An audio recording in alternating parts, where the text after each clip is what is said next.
we talked about. The protocol has clearly created issues, and we are working urgently to resolve them as soon as possible. It's why we created the legislative window until the 19th of January for talks between the UK and the European Union to develop, and for the Northern Ireland parties to work together to restore the devolved institutions.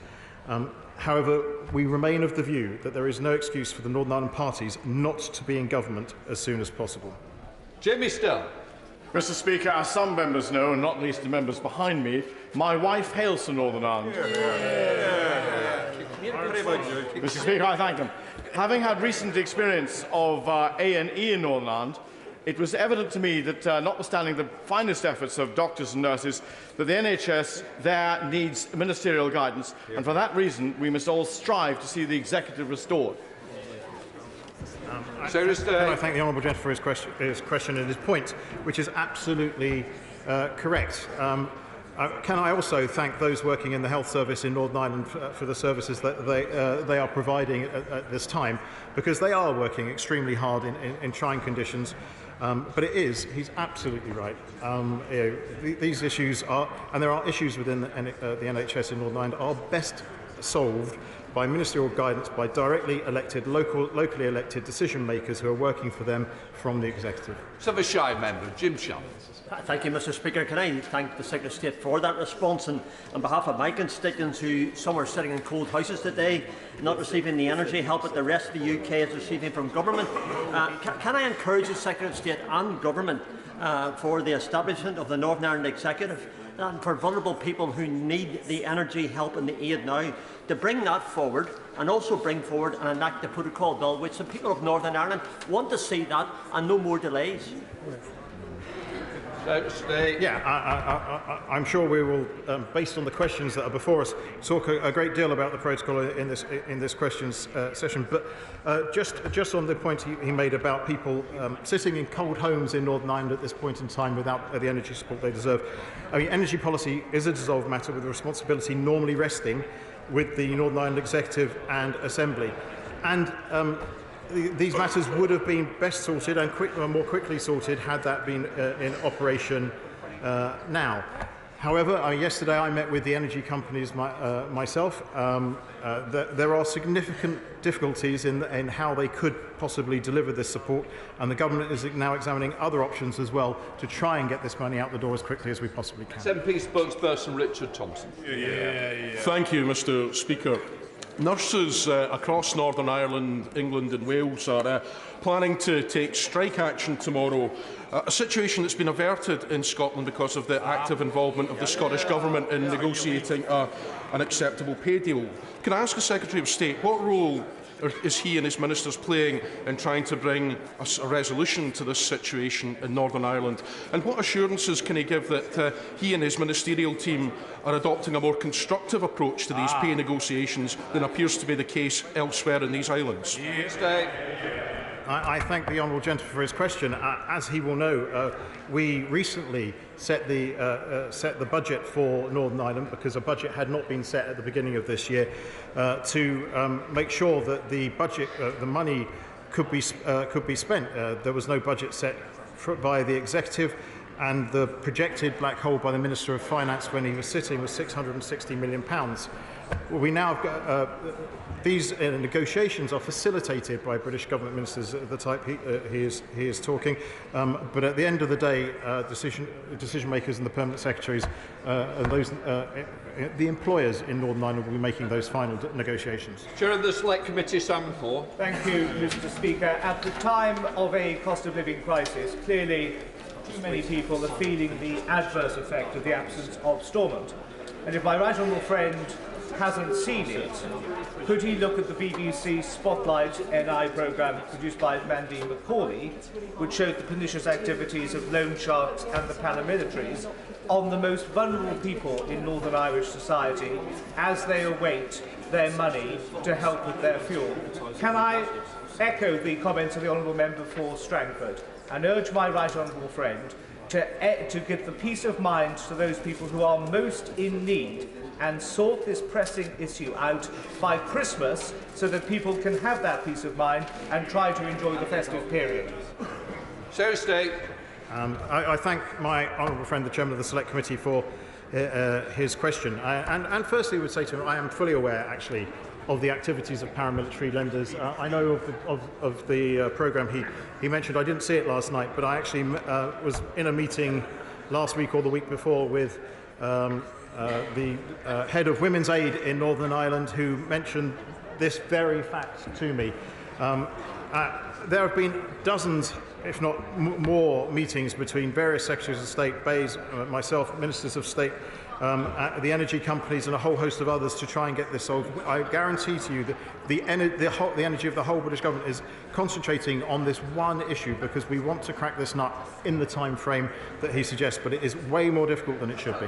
Tamanji Singh Desi. Number 3, please, Mr. Speaker. Secretary of State.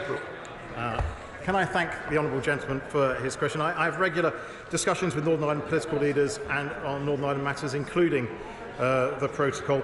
And the government is engaging in constructive dialogue with the European Union to find the solutions to the problems the protocol is causing, and we are also proceeding with the legislation which aims to fix these problems in the event that we cannot reach a negotiated solution. Mr. Speaker, the Northern Ireland Protocol takes a wrecking ball to the deal the Conservatives negotiated, signed and campaigned on, breaks international law and risks new trade barriers in the middle of a cost of living crisis. Secretary of State, political parties in Northern Ireland have been left in limbo by this government. They've been left out in the cold.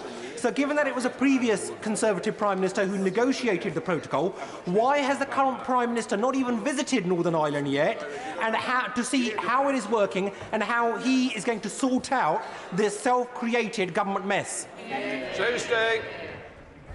I thank the honourable gentleman for his question. As I mentioned, I actually meet regularly with the Northern Ireland parties, and one of the issues that always comes up is the Northern Ireland Protocol. I believe actually it was negotiated in very good faith between the two parties.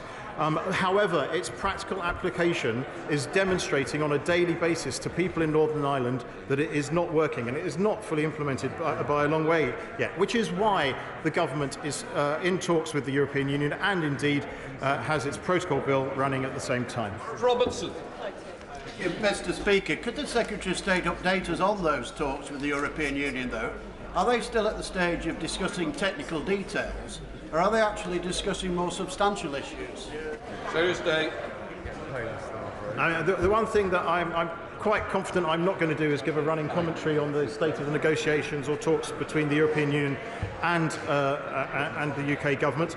My right honourable friend, the Foreign Secretary, did update the House a bit yesterday, but I think he maintains that position as well. Secretary of State Peter Kyle. Thank you, Mr. Speaker. It's good news that the Prime Minister has paused the protocol bill. Can the Secretary of State confirm that negotiations are on track to deliver an agreement that all communities can support by the 19th of January? Secretary of State. As the right honourable gentleman knows, I'm a glass half full man, and I really truly believe there is a landing zone that has been identified by all parties to aim for. Can I confirm a date? No. Can I give a running commentary? I'm afraid I can't. Peter Kyle. The intended purpose of the retained EU law bill is divergence from the single market. To avoid repeating the political fallout of the protocol bill, government should be engaging with all communities in Northern Ireland right now, based on a detailed impact assessment. Is that happening? Secretary of State. Yes. Number 4, please. Minister. Thank you, Mr. Speaker. We speak regularly with a spectrum of businesses and organisations in Northern Ireland, and I would like to repeat the reassurances that we've given about the electronic travel authorisation. The scheme will not apply to citizens of Ireland or the United Kingdom, and I can confirm to her that we fully intend to work with all relevant stakeholders to ensure that ETA requirements are communicated effectively to everyone. Last week I asked the Prime Minister about electronic travel authorisations and the impact on Northern Irish tourism, and his answer indicated that he did not understand the topic at all. This rang very true with people who believe that this government does not engage with the impact of their decisions on our region and our economy. Will the Secretary of State please bring the Prime Minister up to speed and push to scrap this unworkable proposal, which tourism chiefs from across hotels and attractions of Northern Ireland have indicated would massively undermine our potential? Minister. Well, Mr. Speaker, we have been engaging with tourism at Northern Ireland. Home Office colleagues have begun that engagement, and of course we will engage widely with everybody who's interested in this issue. But I would have to say to her that there is evidence from other schemes in other countries that tourism will not be adversely affected. What we need to do is ensure that we communicate widely what the requirements will be to enter the UK. And I hope she will not mind me saying that, having listened carefully to stakeholders in Northern Ireland, we are going to be working constructively with the Irish government to ensure that we are supporting people who have a legitimate reason to live in Ireland to get across the border as conveniently as possible. Thank you, Mr. Speaker. The Minister will be aware that for decades we've cooperated and worked with the Republic of Ireland, particularly, for example, the Republic not joining Schengen to facilitate movement across the island of Ireland.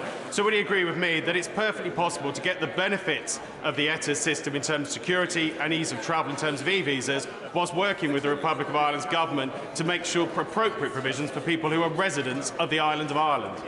Well, Mr. Speaker, I agree with him, and I pay tribute to him as an outstanding former immigration minister.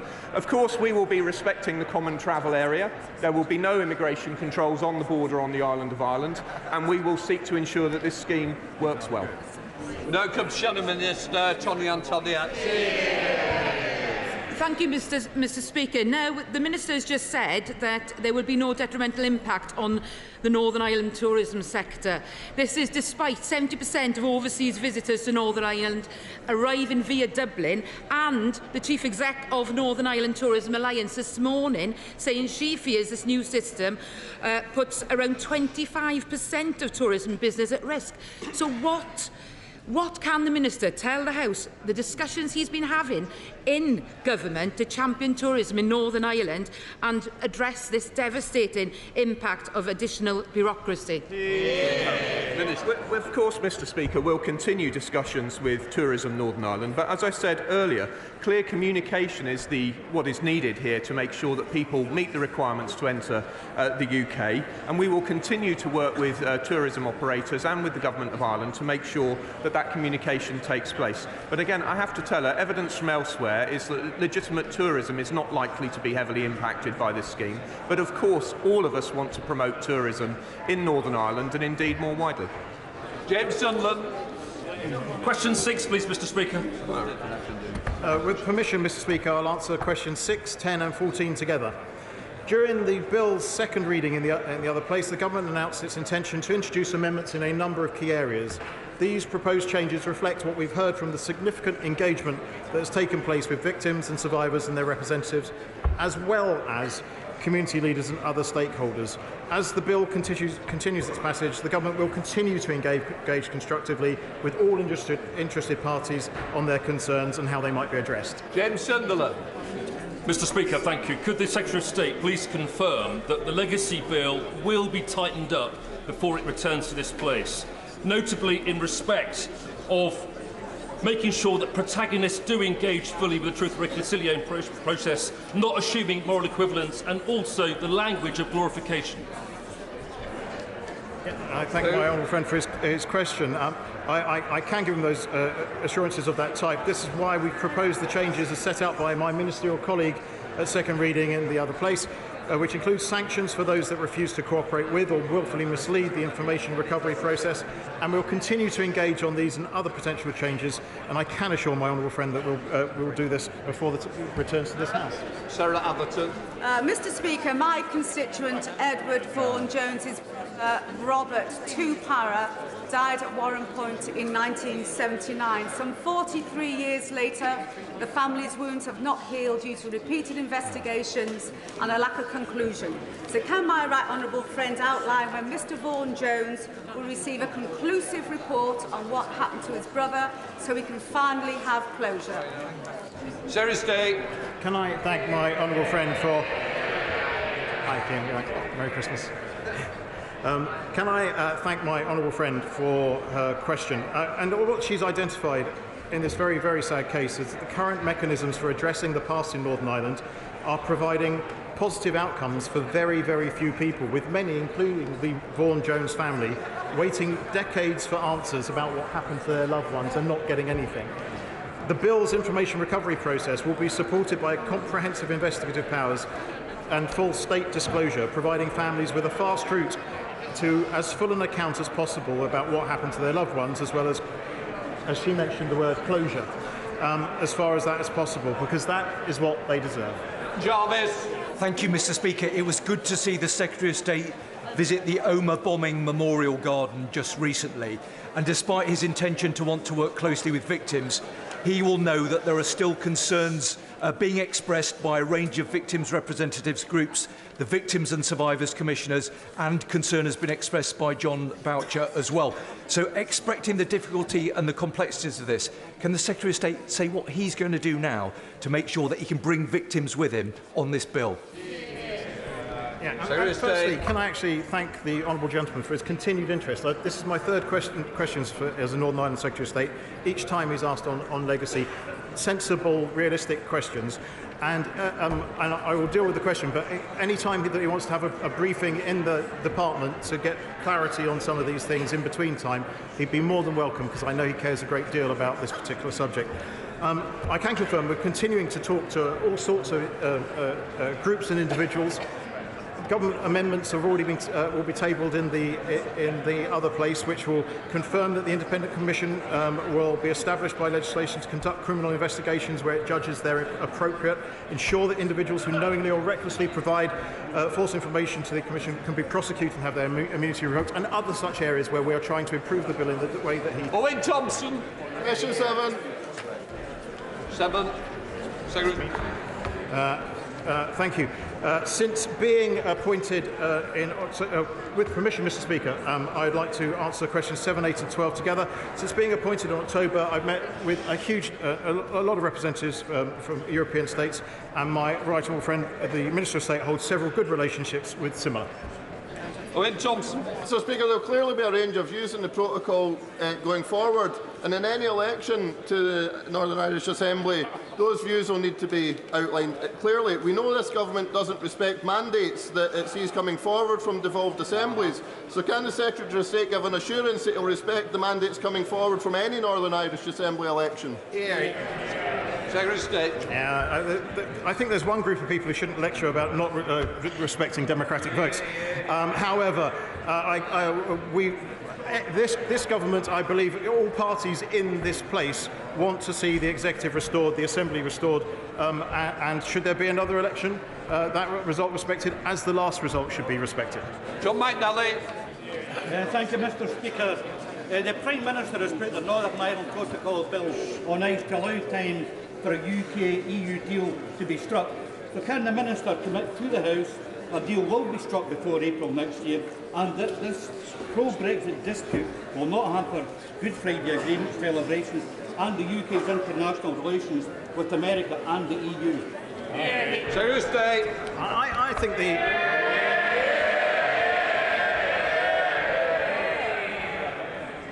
I genuinely didn't think the honourable gentleman's question was that good. I think, actually, that the honourable gentleman should maybe imbibe a bit of Christmas festivities, because I think we should be more glass half full about the opportunities of a negotiated settlement to the protocol issue, which will benefit everybody and all parties in Northern Ireland. Patricia Gibson. Thank you, Mr. Speaker. The Vice President of the European Commission said if there is a political will, issues around the Northern Ireland Protocol could be resolved within a couple of weeks. So will the Minister find the will to reach a solution and commit to a timeline for a deal, perhaps before the end of the 6-week extension to form an executive in January? I can generally say to the Honourable Lady that the atmosphere in the relationships between the European Union and the United Kingdom government have changed dramatically in recent weeks and months, and that is the basis for all good things. That completes those questions. Before we come to the Prime Minister's questions, I would like to point out the British Sign Language interpretation of proceedings is available to watch on Parliament Live TV. We start with questions to Prime Minister John Stevenson.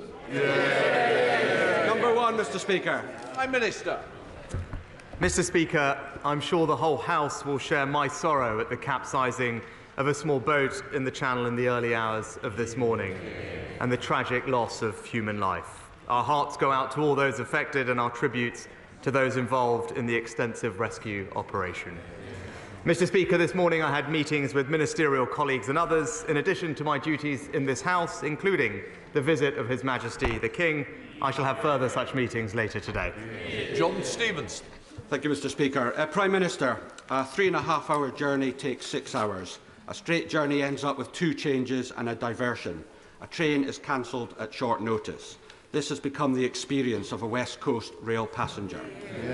If Avanti do not get their act together, will the government cancel their franchise? Very popular question, Prime Minister.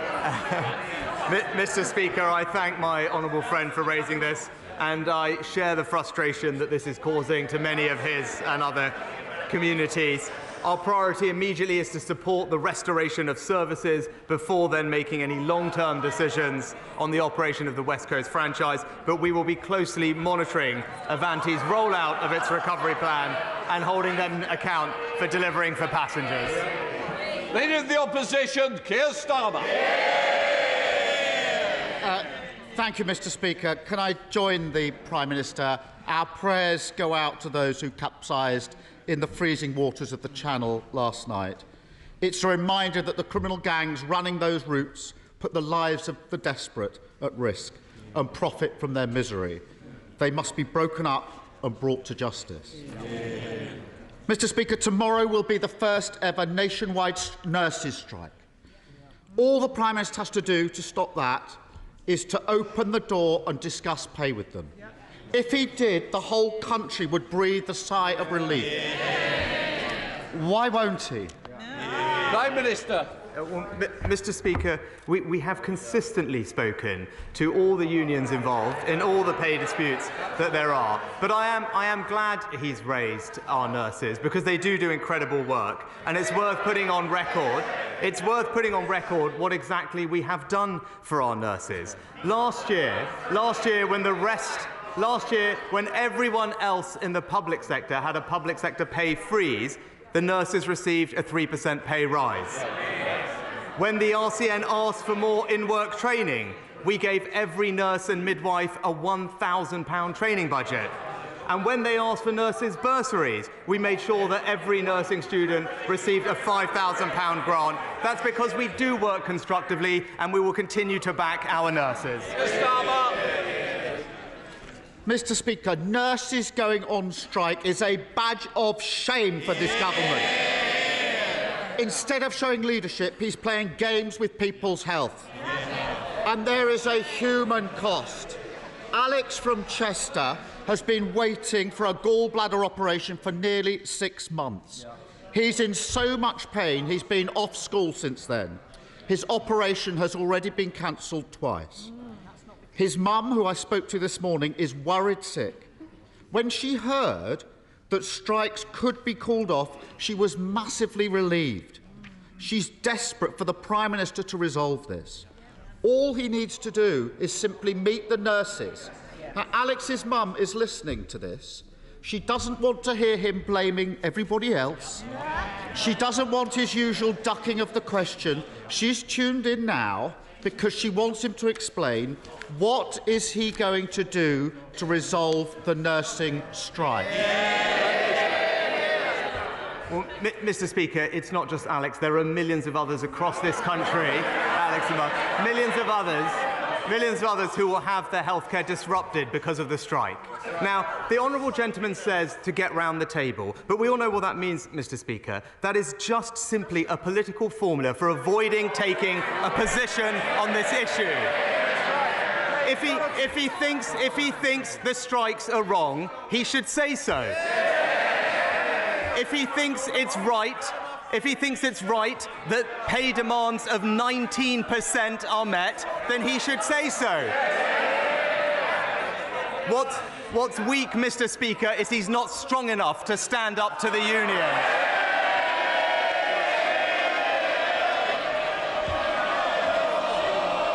Mr. Speaker, we know it's Christmas, but the party's not started yet. Come on, Keir Starmer. Mr. Speaker, in 12 hours' time, there's a nurses' strike. All he needs to do is meet the nurses. His inaction speaks volumes. As ever with this Prime Minister, it's Tory politics first, patients second. We've never seen a nurses' strike like this before. They've been forced into it because the government has broken the health system. Ask anyone in the NHS. They will tell you they don't have enough staff. 133,000 vacancies. And there's an obvious solution. Scrap the non-dom status and use the money to bring through the next generation of doctors and nurses. That's what Labour would do. Why hasn't he got the guts to do it? Mr. Speaker, we're already investing billions more in the NHS. We're already hiring thousands more doctors and nurses. But he asks about backlog. He asks about backlogs and the waiting times in the NHS. And yes, what he always fails to acknowledge is the impact that COVID did, Mr. Speaker. That's why we're facing pressures. But we do have a plan. Not just more money, not just more doctors and nurses, new diagnostic centres carrying out millions of checks and scans, new surgical hubs delivering more elective surgery. But if we'd listened to him, Mr. Speaker, the backlog would still be growing, and that's because we'd still be in lockdown. As usual, Mr. Speaker, he tries to blame everyone else. His department commissioned a report into the NHS which reported on Monday. That report said we've had 10 years of managed decline. It was not COVID. Responsibility is sitting right there. And the reason he can't choose nurses over non-doms is because he's too weak to stand up to the tax avoiders. For 12 years, they haven't trained enough doctors and nurses. So we have the absurd situation of the NHS spending billions on agency workers to fill the gap. Why should the country have to put up with money that should be spent treating patients being wasted plugging gaps instead? Mr. Speaker, let me tell the honourable gentleman what we are doing. We are actually listening to the independent pay review bodies. They want to undermine them. We've offered a fair pay deal. They can't even decide on a number amongst themselves. We're actually protecting the public. They're protecting their paymasters, Mr. Speaker. For working people in this country, it's Labour's nightmare before Christmas. Keir Starmer.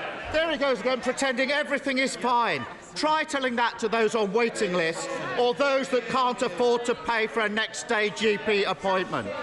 After 12 years of Tory failure, winter has arrived for our public services, and we've got a Prime Minister who has curled up in a ball and gone into hibernation. If he can't act on behalf of patients or nurses or everyone who wants these strikes called off, then surely the whole country is entitled to ask, what is the point of him and what is the point of the government he's supposed to be leading? Mr. Speaker, he talks about COVID not having an impact. Ambulance waiting times for Category 1 ambulance waiting times in February of 2020 were actually completely on target, Mr. Speaker. COVID has an impact, and that's why, as the Chief Executive of the NHS has acknowledged, this government is serious about its commitment to prioritise the NHS. But, Mr. Speaker, let's just have a look at the NHS in Labour-run Wales, shall we?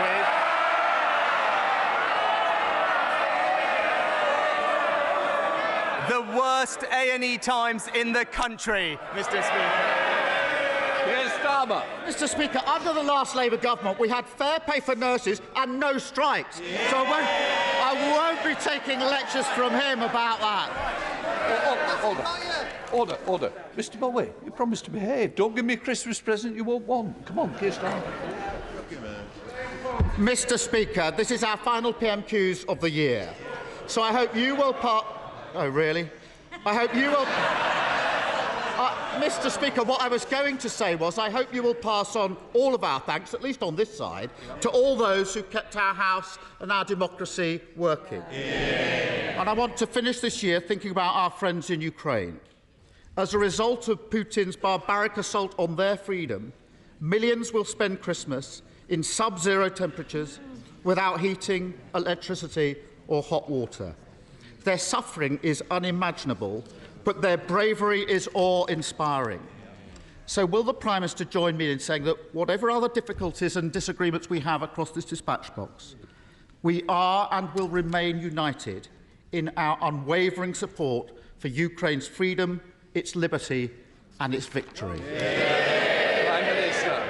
Well, Mr. Speaker, can I join with the honourable gentleman in thanking and paying tribute to all the staff of the House for the fantastic work that they do to support all of us. And I appreciate his comments on Ukraine. It has been a point of incredible unity across this House and indeed the country, something that we can all be proud of in our country, that we have stood behind Ukraine at its hour of need. And as I said yesterday, this Christmas, many families will be laying an extra place at their Christmas table, and that speaks to the generosity and compassion of our nation, and long may that continue. Angela Richards. Thank you, Mr. Speaker. The A3 connects London to Portsmouth through Guildford, and I was delighted to see the new Solent Freeport announced last week, which will increase traffic flows.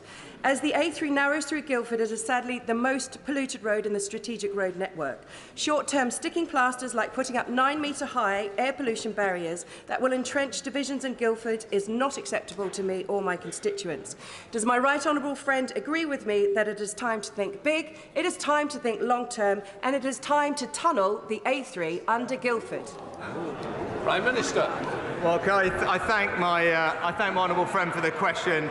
I know this is an issue that she has long championed. I am told that National Highways are developing a range of different possibilities and solutions for the A3 through Guildford, and I know the Department for Transport will consider the case as it plans its future infrastructure investments. SNP leader Stephen Flynn.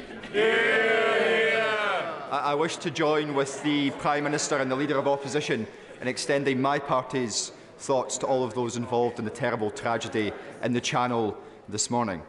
Mr. Speaker, thanks to positive and proactive negotiations between the Scottish Government and Unite and Unison health unions, a pay settlement has been reached and strike action averted. By stark contrast, the UK Health Secretary appears completely unwilling to negotiate with unions on pay, and strike action is very much still on the table. So may I ask the Prime Minister, when will he see the error of his ways and follow the Scottish Government's lead? Prime Minister. Well, Mr. Speaker, I'm glad the UK Government was able to provide £1.5 billion in extra funding to the Scottish Government for public services. The Health Secretary and other ministers have engaged fully, not just with the unions, but with an independent pay-setting process, which takes the politics out of the process and ensures that we can meet those independent requirements with a fair pay deal. Stephen Flynn. Mr. Speaker, let's be clear, those words will ring hollow in the ears of those people who, unlike the Prime Minister, can't nip into Waitrose for their shopping, nor indeed even turn on their heating at this moment in time. And that's particularly true for people in Scotland, because as we know, average energy bills in Scotland are not anticipated to be £2,500 per year. They're expected to be £3,300 per year. People are genuinely terrified, and that's despite the fact that Scotland produces 6 times more gas than we consume, with some 80% of our electricity coming from low-carbon sources. Decades of failed UK energy and regulatory policy coming home to roost. Is it not the case that Scotland has the energy? We just need the power. Well, Mr. Speaker, I'm glad the honourable gentleman raised the question of energy support. And it's because of the actions of this government that we are providing every household in this country with around £900 of support with their energy bills this winter, £55 billion worth of support. And on top of that, next year, there will be extra cost of living payments worth up to £1,200 for the most vulnerable, whether that's those on means-tested benefits, pensioners, or indeed disabled. This is a government that will always look after the most vulnerable in our society. Stephen Metcalfe. Thank you, Mr. Speaker. As my right honourable friend will know, the Mayor of London, despite objections, has decided to expand the ULEZ zone across all London boroughs, which will massively impact my constituents and those who share a border with London. Will he therefore urgently speak to the Transport Secretary and encourage him to use the powers at his disposal to reverse this disastrous decision? Well, my honourable friend will know that transport in London is devolved to the Labour Mayor of London, but it is disappointing that the Mayor, backed by the Leader of the Opposition, is choosing not to listen to the public. The zone is being expanded against the overwhelming views of residents and businesses, and I'd urgently consider the Mayor and the gentleman opposite to be on the side of hard-working Londoners. David! Can I associate myself and my party with the comments made by others on the tragedy in the Channel? Our thoughts and prayers are with the families' victims. Mr. Speaker, 40% of cancer patients now wait more than 2 months for treatment after an urgent referral from a GP. That's the highest proportion on record and way above the government's own cancer waiting target. I lost both my parents to cancer as a child, and so, like many people across the country and in this House, I know the devastating impact of treatment delays on cancer patients and their families. So I'd like to ask the Prime Minister 2 questions. First, can he give a cast-iron guarantee that the dreadful cancer backlog won't get any worse? And second, when will the government meet its own cancer target? Prime Minister. Well, Mr. Speaker, I'm very sorry to hear about the right honourable gentleman's parents. Indeed, I'm sure many of us across this House have our families have been tragically affected by what cancer does, and he's right to raise the importance of meeting our targets. And what I am able to tell him is we actually are experiencing very high numbers of cancer referrals following the pandemic. He'll be aware of that. But thanks to the brilliant work of our NHS staff, cancer treatment rates in the most recent month for which we have data are now back at pre-pandemic levels, with a plan for them to increase further. And recently the NHS also announced plans to fast-track patients direct to cancer tests rather than have to wait for specialist consultation first. These measures will make a difference, and I look forward to updating on them in the new year. Terry Robinson. Thank you, Mr. Speaker. With the closure of the last bank in Cheadle, yet another of my local communities has been left totally bereft of a high street banking service. So I was pleased when I heard the announcement that Cheadle was to get a banking hub. Unfortunately, my delight was short-lived when, on closer inspection, I saw that it was Cheadle, Staffordshire. Whilst I remain pleased for the other Cheadle, would my right honourable friend agree with me that my constituents also need access to cash and banking facilities to protect businesses and support our high street? And will he support our local calls for post office banking hubs? Prime Minister. My honourable friend is a fantastic champion for Cheadle in Greater Manchester. She will know that the Financial Services and Markets Bill will establish a legislative framework for protecting access to cash, and alongside this, firms are already working to provide shared services, as she mentioned, like bank hubs. But what I would encourage my honourable friend to do is to contact Link, which can undertake an independent assessment of a community's cash access needs and determine if shared facilities are appropriate. David Hamilton. Mr. Speaker, my constituent Sharon has an 11-year-old daughter who suffers from eating disorders and severe anorexia. She was forced to spend a year in hospital in Sheffield, 40 miles away, because there were no beds in Leeds for children with those eating disorders. This, Mr. Speaker, is completely unacceptable. So will the Prime Minister now commit to ensuring that NHS mental health provision for young people is dramatically improved so that no other family has to ever again endure similar trauma? Minister. Well, first of all, can I say to Sharon and her family, I'm sorry about what she's experienced. The honourable gentleman makes an excellent point. Mental health funding, as he knows, is increasing, so we ensure parity of service. He's also right to raise the issue of eating disorders. It's something that provision is currently expanding for. I think 2,000 more children were given the treatment and advice and support they needed last year, and there are plans to go further because it's an issue that needs tackling. Jason McCall. Thank you, Mr. Speaker. Police Constable Nicola Hughes and PC Fiona Bone were savagely murdered in Manchester whilst on duty a decade ago. Nicola's dad, Bryn, is my constituent. He lives in Marsden. He was in Parliament again last week, continuing his campaign for emergency service workers and police officers who die whilst on duty to be awarded the Elizabeth Medal posthumously. Does my right honourable friend agree with me and Bryn that now is the time to commemorate and honour our brave police officers and emergency service workers who make the ultimate sacrifice by awarding posthumously the Elizabeth Medal? Prime Minister. I thank my honourable friend for his question, and I thank his constituent Bryn for his campaigning. Every life lost in the line of duty is a tragedy, and we remember the lives and service of PCs Nicola Hughes and Fiona Bone. We are determined, Mr. Speaker, to ensure that sacrifice that police officers and other public service officers make is recognised, and we are carefully considering the best and most appropriate ways to do this. Kirsty Blackman. Thanks, Mr. Speaker. Across these islands, people are suffering because of the woefully inadequate policies of this UK Tory government.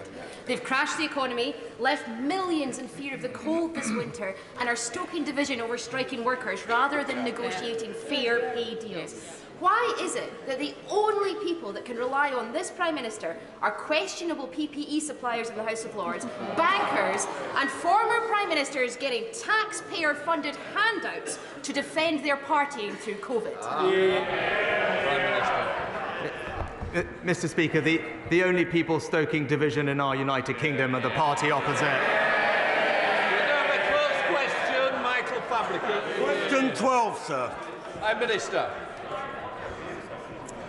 Mr. Speaker, our priorities are growth, investing in public services and giving businesses the confidence they need to invest. I look forward to discussing this with the Mayor of the West Midlands. Michael Fabricant.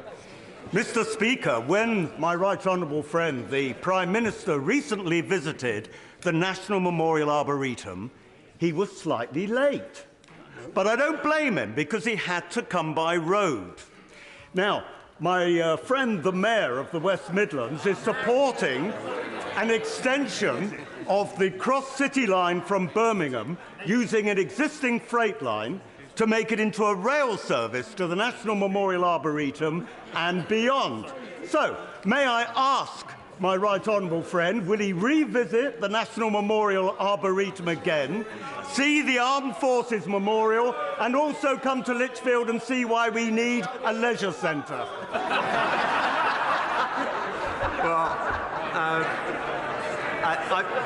I'd be delighted to come and visit the National Memorial Arboretum again, see my friend and the fantastic Mayor of the West Midlands, Andy Street, to discuss his plans to drive growth and opportunity in the region. Thank you. Thank you, Mr. Speaker. Mr. Speaker, it is now well over 3 years since the Conservatives promised the end no-fault evictions. Enfield has the highest rate of Section 21 evictions in London. 30 families in my constituency in the last month alone were made homeless as a result of Section 21. I have families sat in my office trying to keep warm as we try to find them emergency accommodation. Will the Prime Minister scrap this shameful legislation? If so, when? Well, Mr. Speaker, the Honourable Lady will know that we have announced plans to do that and we await parliamentary time. But it's not the only thing we are doing to protect renters, Mr. Speaker. We have passed legislation already to protect tenants from rip-off fees, and we've capped holding deposits because we want to make sure that renters do have the protections that they require and they have their decent homes to rent. Holly Latham. Thank you, Mr. Speaker. Small modular reactors are a hugely important part of our future energy mix. And this Conservative government realised that when it awarded Rolls-Royce nuclear section, based in my constituency, a grant of £210 for development. But there's still no clarity or plan for moving from development to deployment. Will the Prime Minister come with me to meet Rolls-Royce to discuss how to move things forward and ensure the UK benefits from this exciting opportunity? Well, my honourable friend makes an excellent point. I'm delighted that government has awarded £210 million to Rolls-Royce SMR last year for research and development. This does have the potential to benefit the UK and support our energy security and climate goals. I look forward to getting updates and for working with my honourable friend to see this fantastic new technology come to life. Kevin McCarthy. When my constituent who has dementia was taken ill recently, it took 3 hours for an ambulance to arrive. He then spent 10 hours in the back of an ambulance outside A&E, queuing to get in. And the doctor said to him, "I'm so sorry, we're treating you out of the back of a truck." But as we've heard, the King's Fund has said that the government has presided over a decade of neglect of managed decline in the NHS. So isn't it the Prime Minister, not that doctor, who should be apologising? Well, Mr. Speaker, that same King's Fund report also acknowledged that there was 40% more funding going into the NHS under this Conservative government. But we do need to make sure that that funding makes a difference. That's why this winter £500 million is being deployed to move people out of hospital beds into social care, to speed up those discharges specifically so that ambulances won't be queuing as much as they currently are. And that money is already making a difference on the ground. Sakib Bhatti. Thank you, Mr. Speaker. The community in Kingshurst, which I represent, has suffered an unimaginable tragedy earlier this week when 4 children fell through the ice at Babs Mill Lane. Sadly, 3 of the children did not survive, and one, a 6-year-old, is fighting for his life. They and their families are all in my thoughts and prayers. Will my right honourable friend pay tribute to the community in Kingshurst, which has come together and is supporting each other to get through this tragedy? And will he recognise the heroic efforts of the emergency services, including the police officer who used his bare hands to try and break through the ice and then jumped in the water with fire service personnel without the PPE, risking their own lives to save the young children? Prime Minister.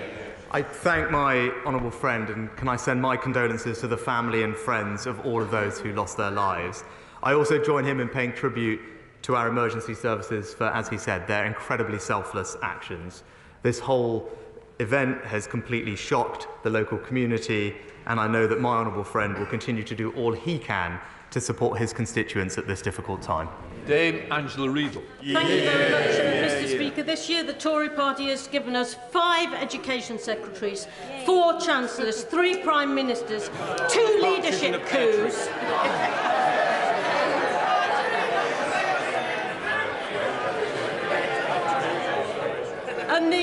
And Mr. Speaker, the Partridges had to sell the pear tree to pay the gas.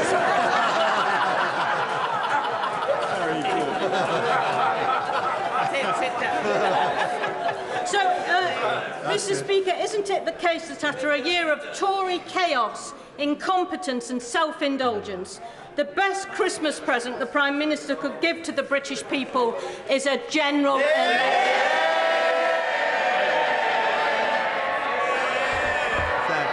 Mr. Speaker,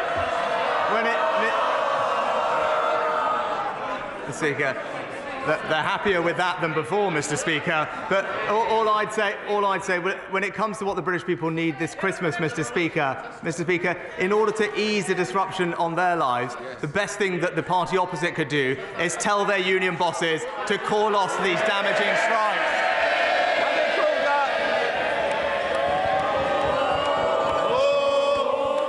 Thank you, Mr. Speaker. After the Second World War, Winston Churchill sent British Conservative lawyers to help to draft the European Convention on Human Rights, and that's something that we can be proud of in this country. But in an age of mass migration, the ECHR is now limiting our ability to control our borders. So in light of the tragedy in the Channel this morning, does the Prime Minister agree he should do as Churchill did, draft a new framework for refugees and human rights, including legal routes? But one way or another, and if necessary alone, we must be prepared to leave the ECHR. Mr. Speaker, as I told the House yesterday, our new legislation will deliver a system whereby a person who comes here illegally will have no right to stay and will be removed to their own country or a safe third country alternative. That is the system that the British people want to see. That's a system that we will deliver, and I look forward to hearing whether the party opposite will support it. Sir Olney. Thank you, Mr. Speaker. As temperatures are plummeting and the cost of living crisis is deepening, ordinary families are facing a Dickensian nightmare across the country this Christmas.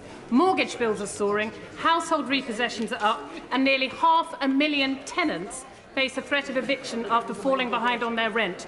Too many people are worrying about where they and their children will wake up on Christmas morning.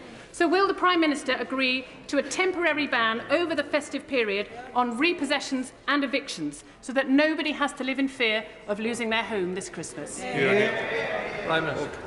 Mr. Speaker, we provide a range of support to both homeowners and tenants who are in difficulty already. But the most important thing we are doing to financially support them through the winter is by providing almost £900 of support with their energy bills, on top of all the additional support for those who are most vulnerable, including pensioners. That demonstrates the actions of this government to help the country get through what we acknowledge is a challenging time.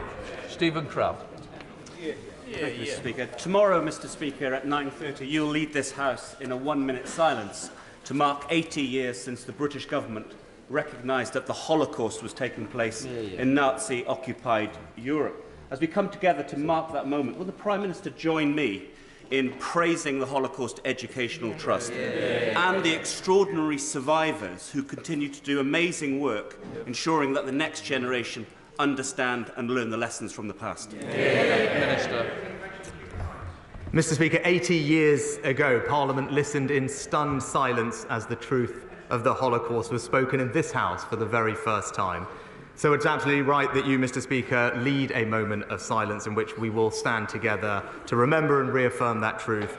I join my honourable friend in paying tribute to the work of the Holocaust Educational Trust, and it could not be more fitting that Britain's Holocaust Memorial and Learning Centre should be built right next door to here to Parliament. We must never forget the Holocaust, and we must stamp out anti-Semitism and prejudice in all its forms, wherever we find it. Chris Evans. Thank you, Mr. Speaker.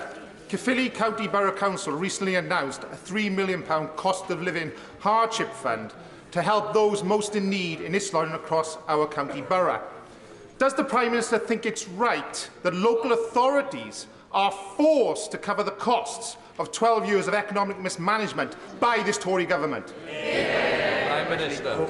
Well, Mr. Speaker, what the honourable gentleman fails to acknowledge is that because of the actions of this UK government, not only are we supporting people in Wales and across the United Kingdom with help with their energy bills, we've also provided £1.2 billion of extra funding for the Welsh government to use to give to local authorities to support their constituents, and he would do well to acknowledge the benefits of the United Kingdom and the actions of the UK government.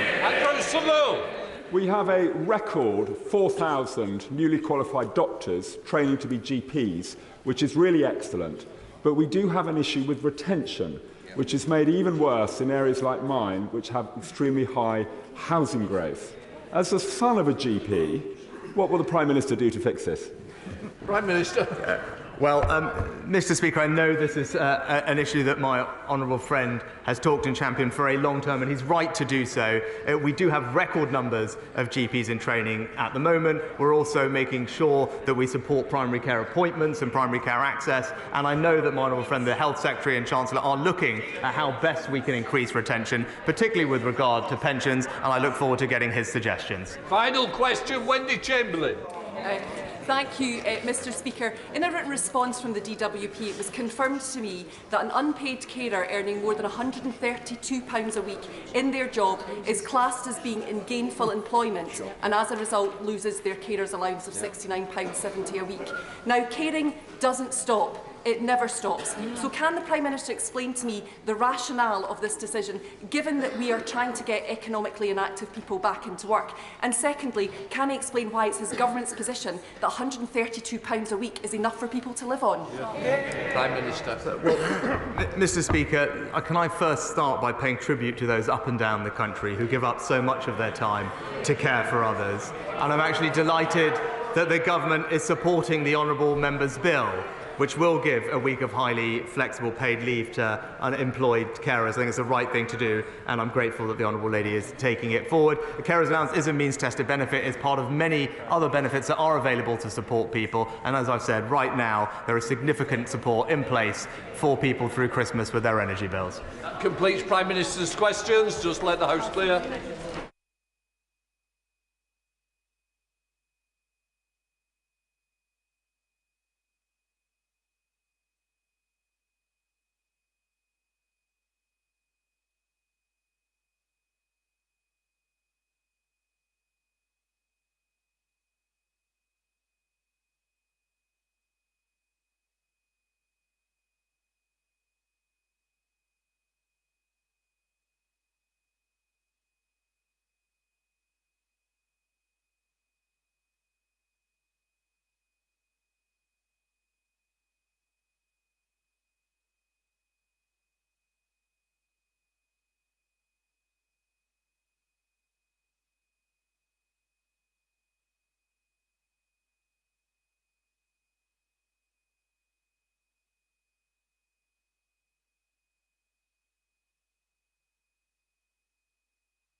Right, let us come to the statement from the Home Secretary. Shona Braverman, Home Secretary. With permission, Mr. Speaker, I would like to make a statement about an incident in the Channel this morning. This is an ongoing search and rescue incident, but I can confirm that at the time of making this statement, tragically, there have been 4 fatalities. It would be inappropriate, Mr. Speaker, for me to go into further detail at this time.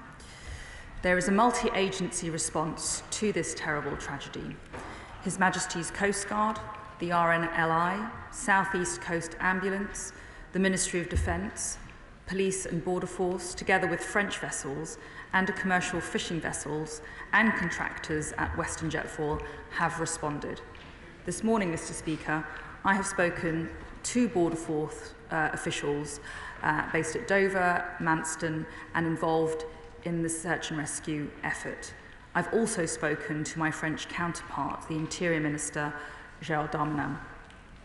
A full statement will be provided to the House in due course once the facts have been fully established and the necessary investigative work completed. I know that everyone in this House and across the country will join me in expressing our profound sadness and deepest sympathies for everyone affected by this terrible event. I know that they will also join me in offering our profound gratitude to those working on the search and rescue operation. That very much includes those who are responding to the incident.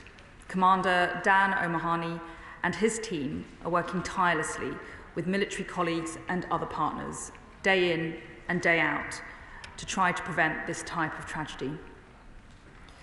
They are undertaking immensely difficult work, and we should all be extremely grateful to them. Mr. Speaker, these are the days that we dread.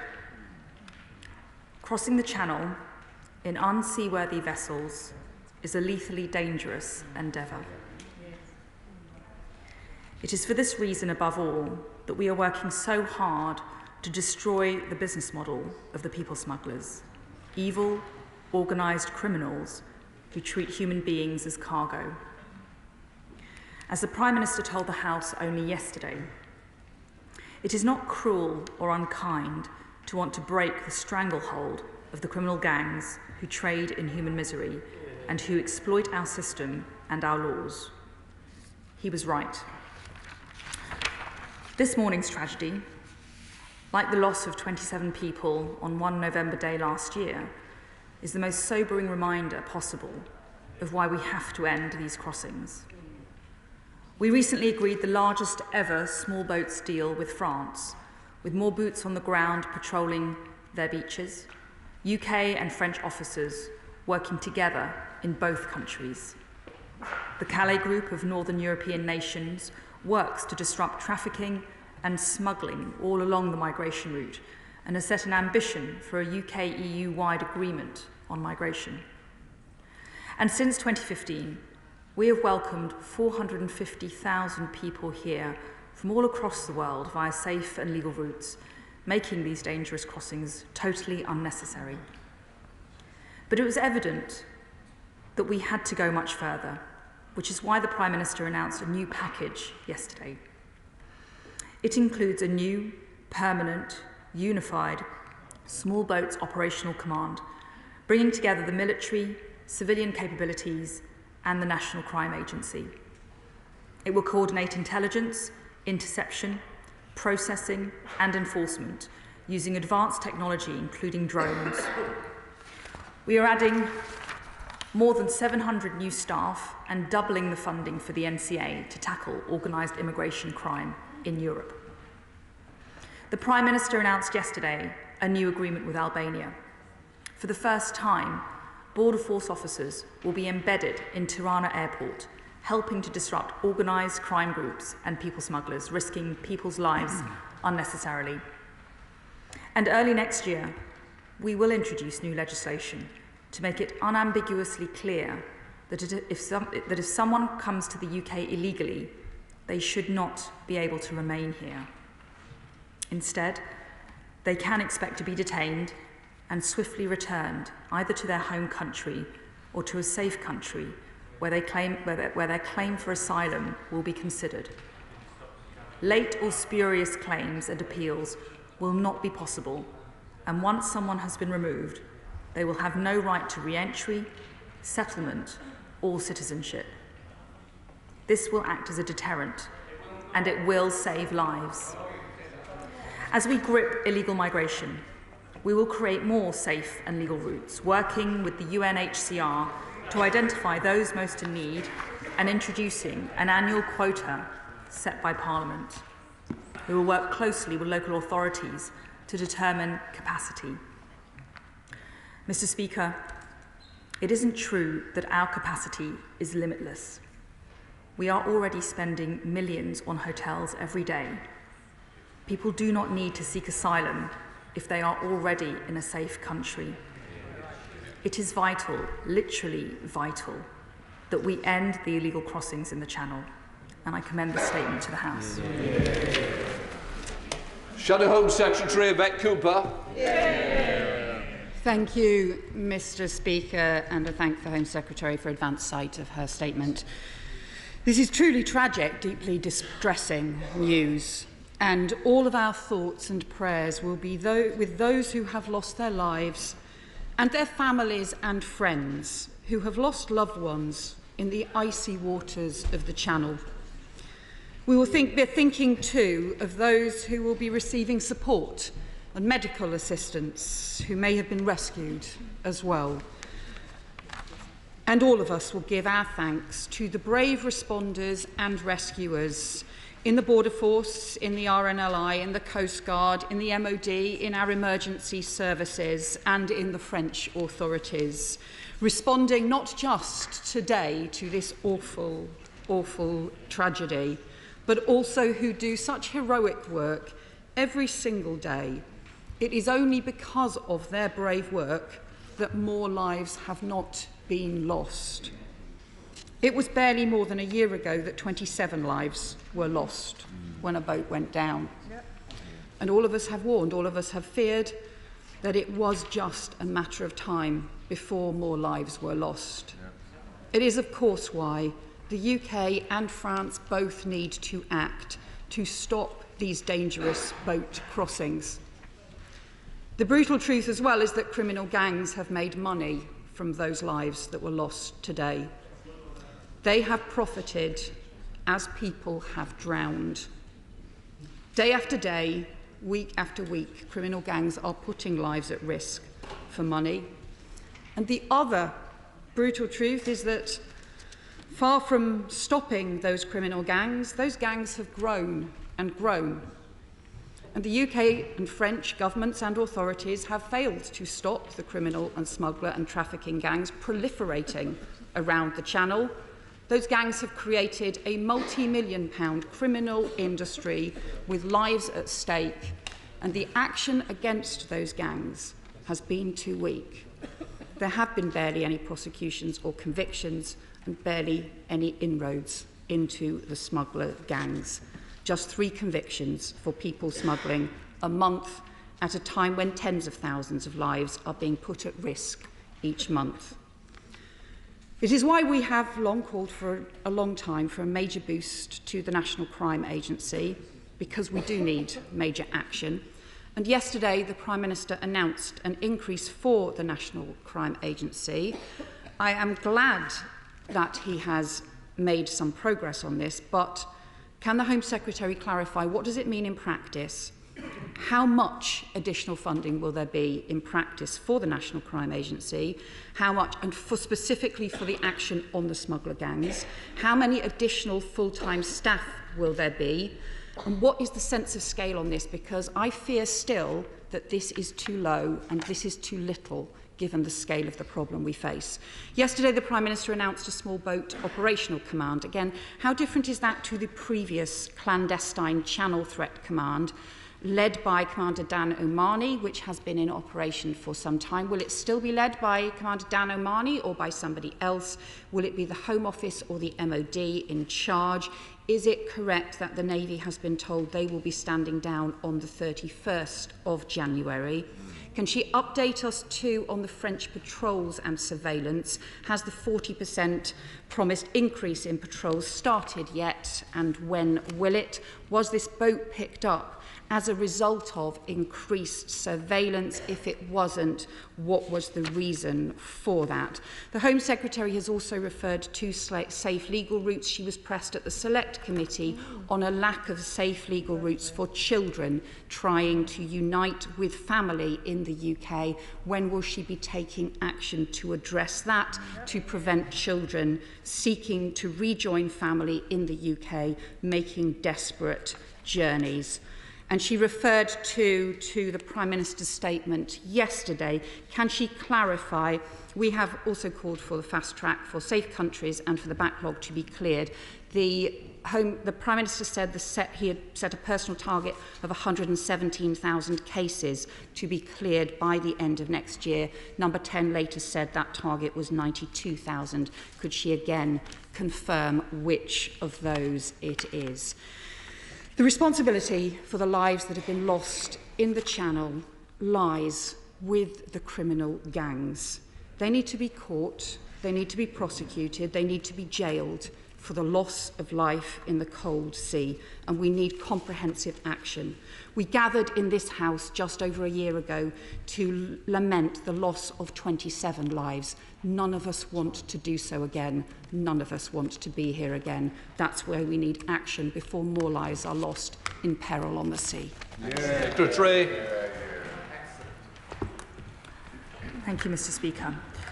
Well, today is a day to demonstrate our sympathy for the victims and the families of this deadly and tragic incident. It is a day to express gratitude to our hard-working emergency services, border force and search and rescue and MOD colleagues who at this moment are conducting an operation in the Channel in very difficult and challenging circumstances. The Honourable Laney mentions a few points, and I want to respond to some of those in detail. The Small Boats Operational Command is going to be a new operational command that the Prime Minister announced yesterday as part of our plan to go further on the action that we will take to stop the boats crossing the Channel.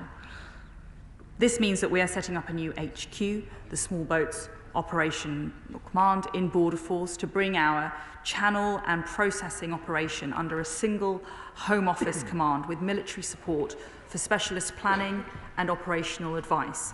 As part of this, we will bring in new air and maritime capabilities, including new drones, land-based radar, fixed-wing aircraft, and more.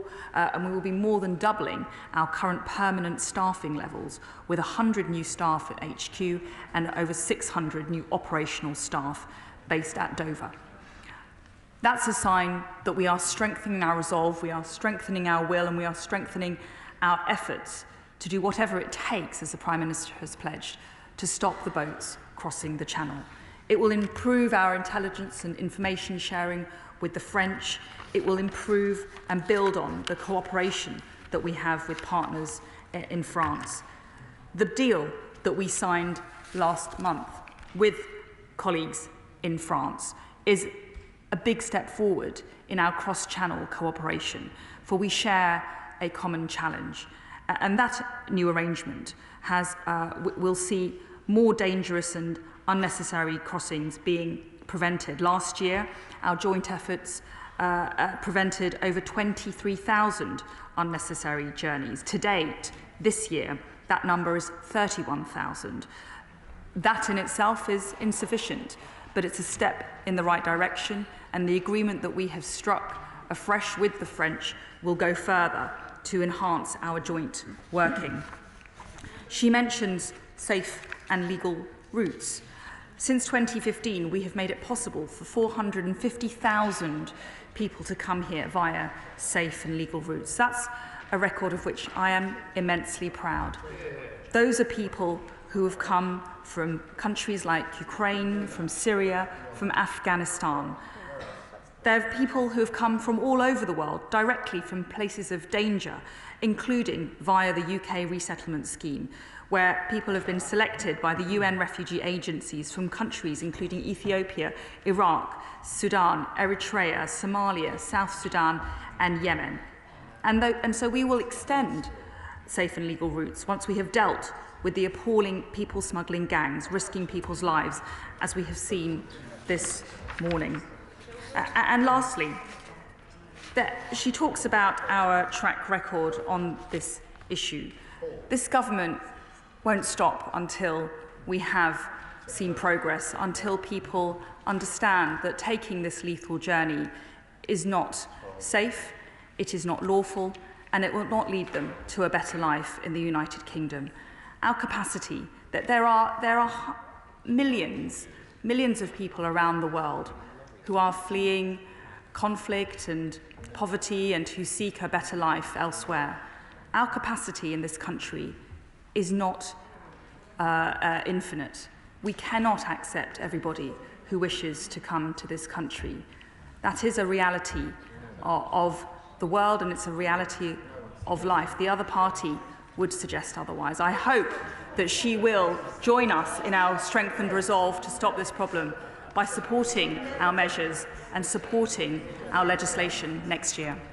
Jim Lawson. Thank you, Mr. Speaker. I echo the sympathies of the Home Secretary and the tributes to the rescue services. And frankly, it is a miracle that no lives have been lost in British territorial waters before now. And that's a tribute to the professionalism of Border Force, of the RNLI and Coast Guard and others. And being no doubt, the blood is on the hands of the criminal gangs responsible for this tragedy. Of course, the best thing would be for those boats not to leave the shore in the first place. So can she update the House about any progress she may be having in discussions with her French counterparts, which will persuade them either to intercept those boats if they get into the water and bring the passengers back to French land from where they started, or when they do intercept people on the beaches about to get into the boats, that they are arrested and detained rather than set free and allowed to try again the following night. That is the only thing that is really going to stop this immediately, as we need it to happen. Well, my right honourable friend is right, and I'm very proud of the new agreement that we have struck with our French colleagues in this regard, and already there has been progress. In the last few weeks, there have been initial deployments of embedded officers under the deal, with the first full deployments before Christmas. The joint headquarters function is up and running with regular operational planning meetings between the UK and French law enforcement and intelligence agencies, and we are working together with French partners to achieve the Calais Group agreements that we struck last week to deepen our intelligence cooperation with near neighbours. Alison Thewlis. Here. Thank you very much, Madam Deputy Speaker. And I first want to thank and pay tribute to my honourable friend from Cumbernauld, South and Kirkintilloch East, who so ably fulfilled this role before me. Here. Madam Deputy Speaker, I and my SNP colleagues send our condolences, our sincerest condolences, to the families and friends of those 4 reported to have died in the early hours of this morning, and hope it will be possible for those rescued to make a full recovery. And we give thanks to all involved in rescue efforts in such perishingly cold conditions and those still out searching in the Channel. Madam Deputy Speaker, we want to end these crossings. Everybody does. But the reality is, as it has always been, that while safe and legal routes do not exist, and while people wait years for applications for family reunion, desperate people will continue to take life-threatening journeys because they feel they have no choice. The Nationality and Borders Act, despite the rhetoric, has not proven to be the deterrent the Home Secretary expected. So will she finally recognise that safe and legal routes are essential to allow people to get here safely, and that they should be expanded now beyond the limited Afghan, Syrian, Hong Kong and Ukraine routes, not at some vague point in the future? If the Home Secretary truly wants to break the lucrative model of organised crime behind this, she should bring in Dubs and Dublin-style routes and allow people to apply from abroad and get on a plane rather than forcing people to get in a flimsy dinghy in the depths of winter. It's cruelty, Madam Deputy Speaker, to ignore the reality and dangerous to keep repeating the same mistakes. People are paying not only with money but with their lives. So will she listen to the evidence and instead of just talking tough, act to bring in safe and legal routes for everybody now? Because sympathy is one thing, Madam Deputy Speaker, effective action is another. Hear, hear. Hear. As I said, I'm incredibly proud of this country's generosity and, in fact, this government's track record on extending the hand of friendship to actually over 300,000 people this year alone who have fled persecution, conflict, and who've come through humanitarian routes to find shelter and safety in the United Kingdom.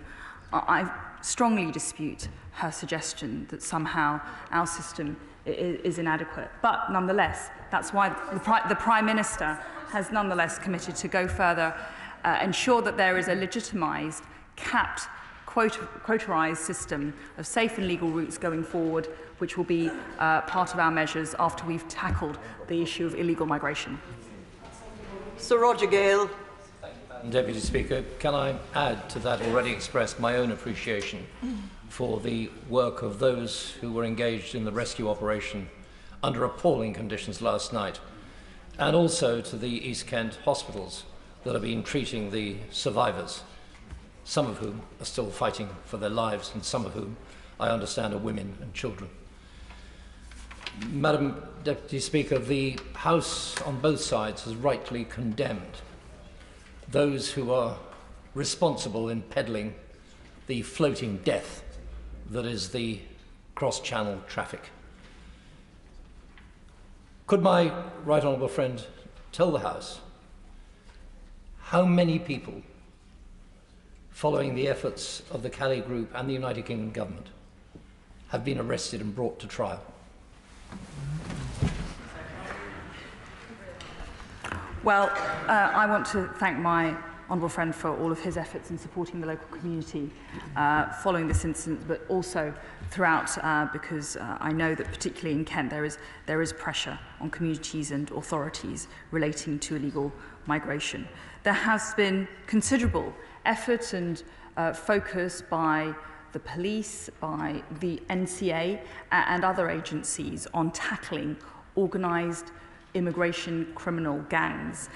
So far this year, 55 organised crime groups have been arrested, and there have been over 500 arrests. And I know that having met with the NCA, having accompanied them a few months ago on a dawn raid to arrest a suspected people smuggler, that this work is extensive, it is coherent, and it's set to increase following the Prime Minister's announcement yesterday. Dame Diana Johnson. Madam Deputy Speaker, on behalf of the Home Affairs Select Committee, can I express our sincere condolences to all those families who've lost lives? Can I also pay tribute to the emergency services who were operating in such appalling conditions and carry on doing so today? And also highlight the work of the RNLI and the fishing boats that came to the rescue of the dinghy as well. And many of us on the committee have met Border Force officials, immigration officers and contractors who work at Western Jetfoil and at Manston, and we know how distressing these events must be to those people at those places. Obviously, we need to wait for a full statement about what's happened, but I wondered if the Home Secretary might be able to share whether she thinks there are any more actions that can be taken to pursue these evil individuals who facilitate and organise these trips across the Channel in these dinghies. What more can the government do to make sure those people are brought to book? Well, what more we can do forms part of the plan that the Prime Minister announced yesterday, focusing on the operational command and our resources at Dover and working with the French. We want to investigate 100% of the small boats and we want to arrest all of the pilots that we can identify. The Nationality and Borders Act brought in new offences designed specifically to deal with illegal arrivals, and there have been considerable numbers of investigations and arrests and prosecutions relating to those new offences.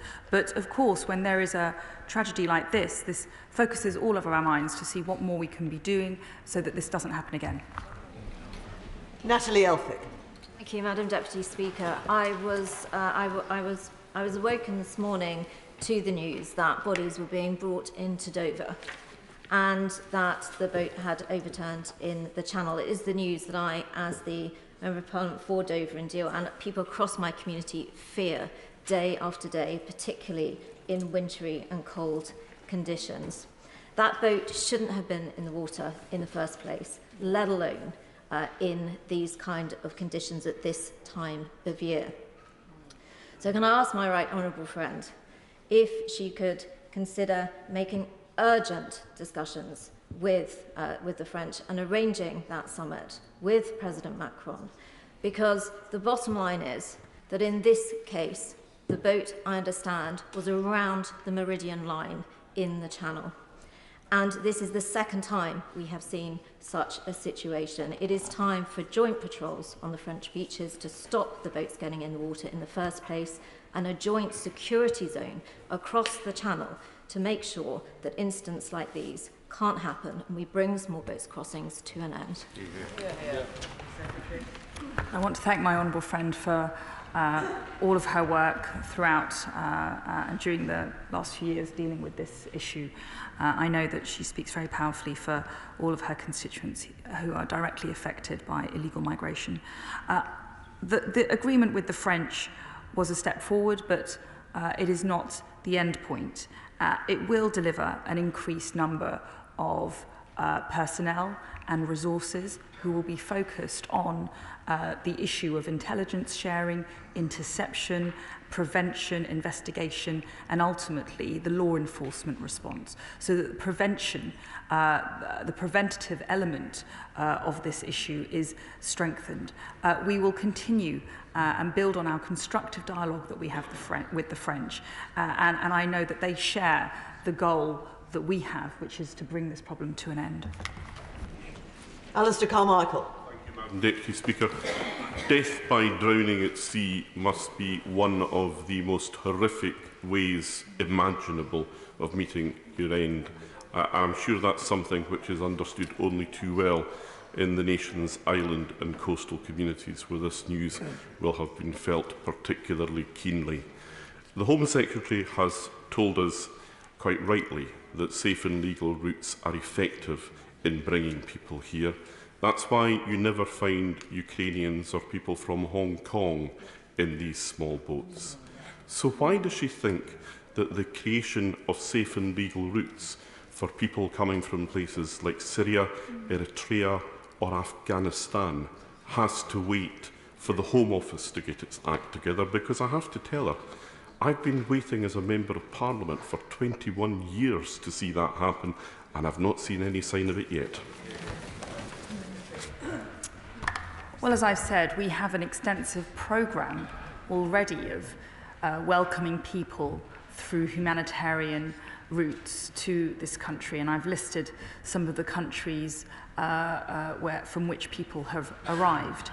The Prime Minister has set out the plan, but it's clear that fundamentally we have to send the message to anybody thinking about coming to the UK that you must do it through a legal means. You must do it through a lawful route, and jumping the queue, putting your life and that of others at risk is not an acceptable way of coming to the United Kingdom. Lee Anderson. Thank you, Madam Deputy Speaker. Now, the Home Secretary will be aware that there are plenty of safe countries in Europe that have fully functioning asylum systems. So, does she agree with me that anybody fleeing persecution should claim asylum in the first safe country they come to? Well, we are clear that there are. This is part of the element relating to the Albania agreement that we have recently struck. That makes clear that Albania is a safe country, just as the ambassador for Albania made clear at the Home Affairs Select Committee very recently. There is no reason why people should be coming to the United Kingdom and claiming asylum from Albania. Hilary Benn. Thank you very much indeed. Madam Deputy Speaker, I join the Home Secretary and colleagues in expressing my profound sadness at the terrible loss of life, and thanks to those involved in the rescue. But the House needs to ask itself, why are mothers and fathers getting in these boats with their children in order to seek to come to the United Kingdom? It is because they know that until they are in the country, they cannot claim asylum. And therefore, if I know the Home Secretary is absolutely committed to ending this illegal trade, but does she not recognise that until safe and legal routes, let's start with family reunion. One of the reasons they may not want to stay in France, but to come to the UK, is because they have a family member here. And if our families were separated in this way, we need to address that, and we need to provide safe and legal routes. I think the reality is that, of course, where we have routes and where people have met the relevant criteria, they are enabled to come here. But the reality is that it is not the case that any person across the world who wants to choose the UK as their destination of choice can just do so without legitimate grounds. We should make sure that we in the UK are doing our fair share. 300,000 this year alone, I think, would qualify as a very admirable track record of humanitarian support. But it's right that people should only come here when they have the legal basis to do so. Sir John Hayes. Mr. Speaker, I associate myself with the Home Secretary's remarks about the tragedy and commend her for her determination in dealing with this. Last week, along with others, I met one of those who was responsible for the Australian Sovereign Borders Scheme when they were tackling illegal migration there. A key part of that scheme was to challenge the messaging at source used by the people traffickers. Their cruel and callous sales pitch is that Britain is a soft touch, and once you get here, you will never leave. So will she look at dealing with that messaging at its place of origin, using the intelligence and security services and all other means to counter it with the vehemence which she personifies? The harsh reality is that many thousands of people are being sold a lie. They are being sold a lie that if they hand over large sums of money to criminal gangs, they will have the promise of a new life in the United Kingdom. But the reality, the harsh truth of that lie, is that they are putting themselves at risk, lethally. Sometimes they are entering into unlawful arrangements. They are exposing themselves to exploitation, and they are coming here unfairly and illegitimately. And it is not the right way to come to the United Kingdom, and they are not welcome. Jeremy Corbyn. Thank you, Madam Deputy Speaker. Like all members, I obviously hold out sympathy to those that died last night, and thanks to those that risked everything to try and save life at sea. They should be thanked for all of that. It is obviously correct to condemn people traffickers and all that goes with them. However, there is a reason that people take these dangerous journeys. They are absolutely desperate. They wouldn't do it otherwise. So instead of the ritual condemnation of people traffickers, could we have something more positive about what we're going to do to support those desperate human beings? The Prime Minister acknowledged there are more around the world than has ever been before, and make a positive contribution towards dealing with the causes of flight in the first place: war, environmental disaster, human rights abuses, and so much else. So condemning is easy, but it's holding out the hand of humanity and friendship to very desperate people that is what we should be doing today. I think we've got to get a reality check here. And the reality is that not everybody getting on a small boat, an unseaworthy vessel, paying thousands of pounds to criminal gangs is a refugee. Not everyone coming here illegally is coming here from humanitarian grounds. There's considerable evidence that people are coming here as economic migrants illegally. That is what we are trying to stop. Stephen Metcalfe. Thank you, Madam Deputy Speaker. Can I thank my right honourable friend for the actions that she is taking? But can she update the House on what she's doing to reduce the pull factors that encourage people to risk their lives in crossing the Channel? And how she's ensuring that the people who take those risks know about them and know what they will receive once they get here, to combat that lie that she mentioned they have been sold? Well, my own friend makes the right point, and we will be taking further action to properly investigate and enforce against things like illegal working. And my right honourable friend, the Immigration Minister, will be leading a task force set up within government and other departments which will take a coordinated effort to ensure that we are better policing this issue. But ultimately, this comes down to deterrence and ensuring that we have the right laws in place. And that's why it's absolutely vital that we introduce and pass legislation that makes clear if you come here illegally, you will be detained and you will be removed to a third country or to a safe country. Joanna Cherry. Deputy Speaker, on behalf of the Joint Committee on Human Rights, can I extend condolences to the families and friends of those who've died, and also pay tribute to the brave emergency services and rescuers. Madam Deputy Speaker, nobody in this House wants to encourage organised crime or people smugglers. But 2 years ago, a Home Office report suggested that deterrent policies are ineffective. But notwithstanding that, yesterday the Prime Minister announced a legislative package and refused to confirm that he wouldn't derogate from the European Convention on Human Rights if he felt it was necessary in order to enforce that legislation, not against people smugglers, not against organised crime, but against asylum seekers. Now, at the Tory Party conference, the Home Secretary was reported as saying that it was her position that ultimately the United Kingdom does need to leave the European Convention on Human Rights. What I want to ask her today is this: is that still her position?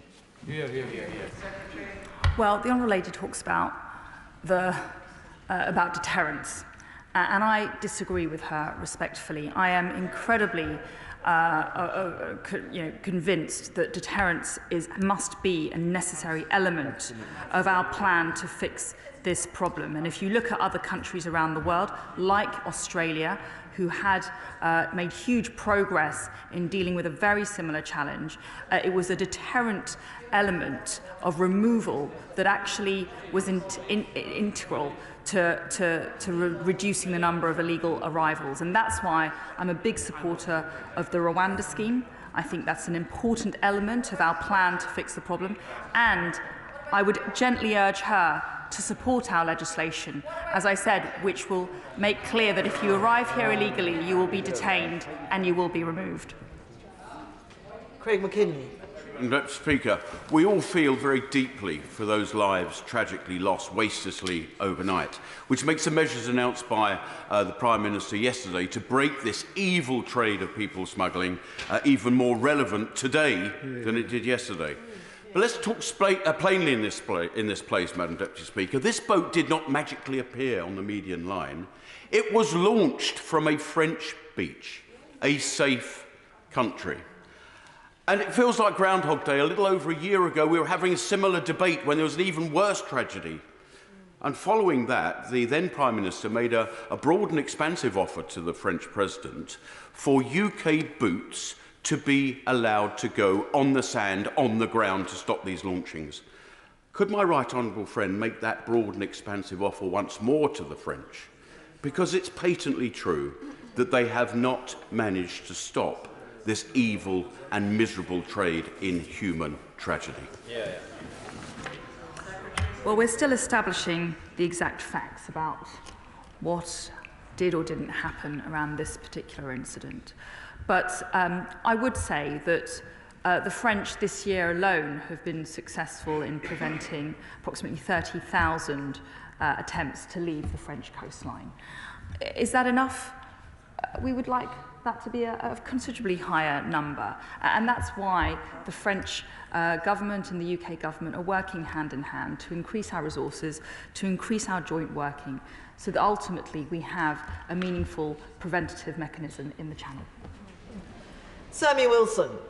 Deputy Speaker.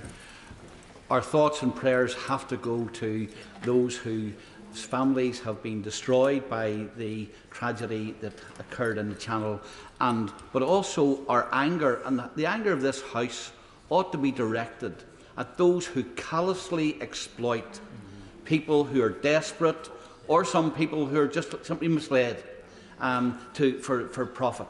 And I would this party, and I believe the whole House, should be supporting the government in the efforts it's making to, first of all, prevent those people who are selling places on these boats from getting customers in the first place, because they'll know that when they come here, it's going to be no advantage to them.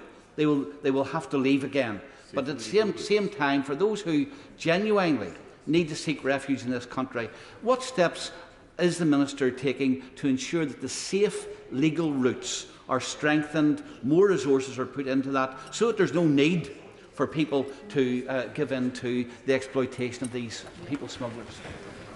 Well, my honourable friend is right, and that is why the Prime Minister announced yesterday that we will have a capped safe and legal routes programme, which will come into force once we have tackled the issue of illegal migration. But he's right to highlight the criminality.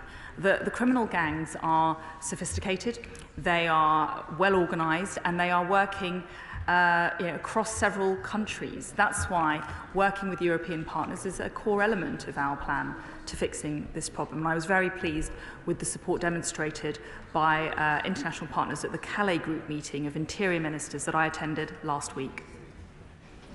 Simon Fell.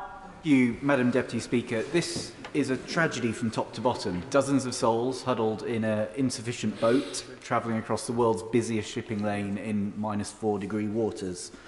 These journeys shouldn't be undertaken at all.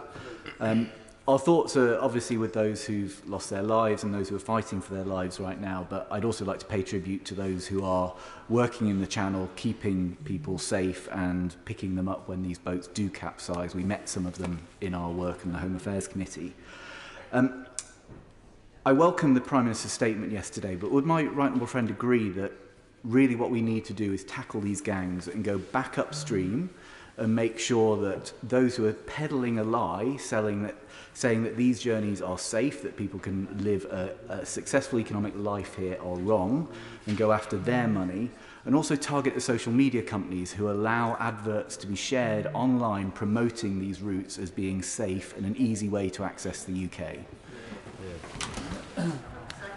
Well, yes, he's right.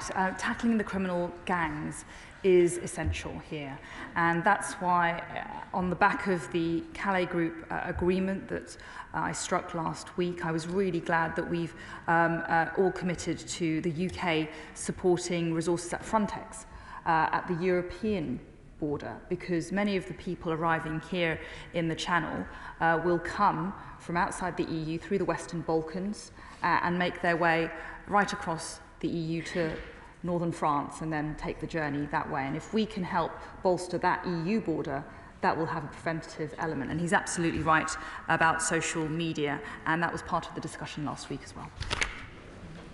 Debbie Abrams. Thank you very much, Madam Deputy Speaker. And I'd like to add my voice to the condolences to the family and friends who've lost loved ones, and also my gratitude to all the rescuers. Madam Deputy Speaker, the Refugee Convention, which we were not just a signatory but an author, was established at the end of the Second World War as a result of the horrors of the Holocaust, which we are remembering here tomorrow. Will the Home Secretary publish the minutes of the meeting that her ministers have had with the Refugee High Commissioner, and whether he supported the measures that the Prime Minister announced yesterday, in particular whether he thinks they're going to work? As I said, I'm very proud of the track record that we've got on welcoming people here who are fleeing persecution, who are coming here for humanitarian reasons. Over 300,000 people alone this year, but 450,000 people since 2015. And we will consult on the cap that the Prime Minister announced yesterday for those coming through safe and legal routes in the future. How the cap will be decided, we will incorporate lessons from our successful community sponsorship approach pioneered through Homes for Ukraine, and we will ensure that fundamentally it is a decision legitimised and authorised by directly elected and accountable members of Parliament. Dean Russell. Deputy Speaker, what we have heard today is truly a tragedy, and my heart goes out to the families and friends of those who've lost their lives, and thanks to all of those who put their lives at risk to work to rescue them. We talk about compassion a lot in this place. Isn't it the most compassionate thing to make sure we smash these awful gangs, these serious organised crime gangs, who are not just traffickers, which is awful in its own right, but today we hear once again murderers. And actually the work that we need to do here is to legislate and use every possible avenue to end the pull factors and to end these awful gangs. So would my right honourable friend please confirm to me that we will do everything we can to stop this awful crime happening and this awful tragedy happening again? The Prime Minister set out his resolve unambiguously yesterday, and I am hand in hand working with him on the plan. We will do whatever it takes. We must make it clear to those people who are thinking about embarking on a very dangerous and illegal journey that they must not get onto a makeshift vessel, put their own lives at risk, and let themselves be exploited by criminal gangs. Patrick Grady. Speaker. So everyone is expressing their condolences to the loved ones of those who lost their lives. But if I understand the Home Secretary correctly, what she's saying is that the people who were pulled alive last night from the Channel, because they've come here from a safe country, they are not welcome in the United Kingdom. Is that really her position? I'm not commenting on the specific facts at all of the incident that has taken place right now. This isn't a time for politics, with respect. This is actually a time to express gratitude for those very brave and heroic emergency service workers who are working in very challenging circumstances, to express our condolences for those who've been bereaved, but also to strengthen our resolve to make sure that this doesn't happen again and that we successfully combat the evil trade of people smuggling. Richard Drax. Thank you very much, Madam Deputy Speaker. What an unpleasant question, may I say. Absolutely. May I thank my right honourable friend for her statement. May I praise the emergency services, and obviously I commiserate with all those affected by this terrible drowning at sea. Can I pick up on the point from my right honourable friend from East Worthing and Shoreham? He rightly says that we've got to stop this on the beaches if we can't stop it before. My right honourable friend has mentioned technology. Surely, with satellites and drones and a well-coordinated operation with French and British personnel along the French coast, we can stop this. Is that the case, or are there not enough resources and drones and satellites to pick up and where these boats are being launched from?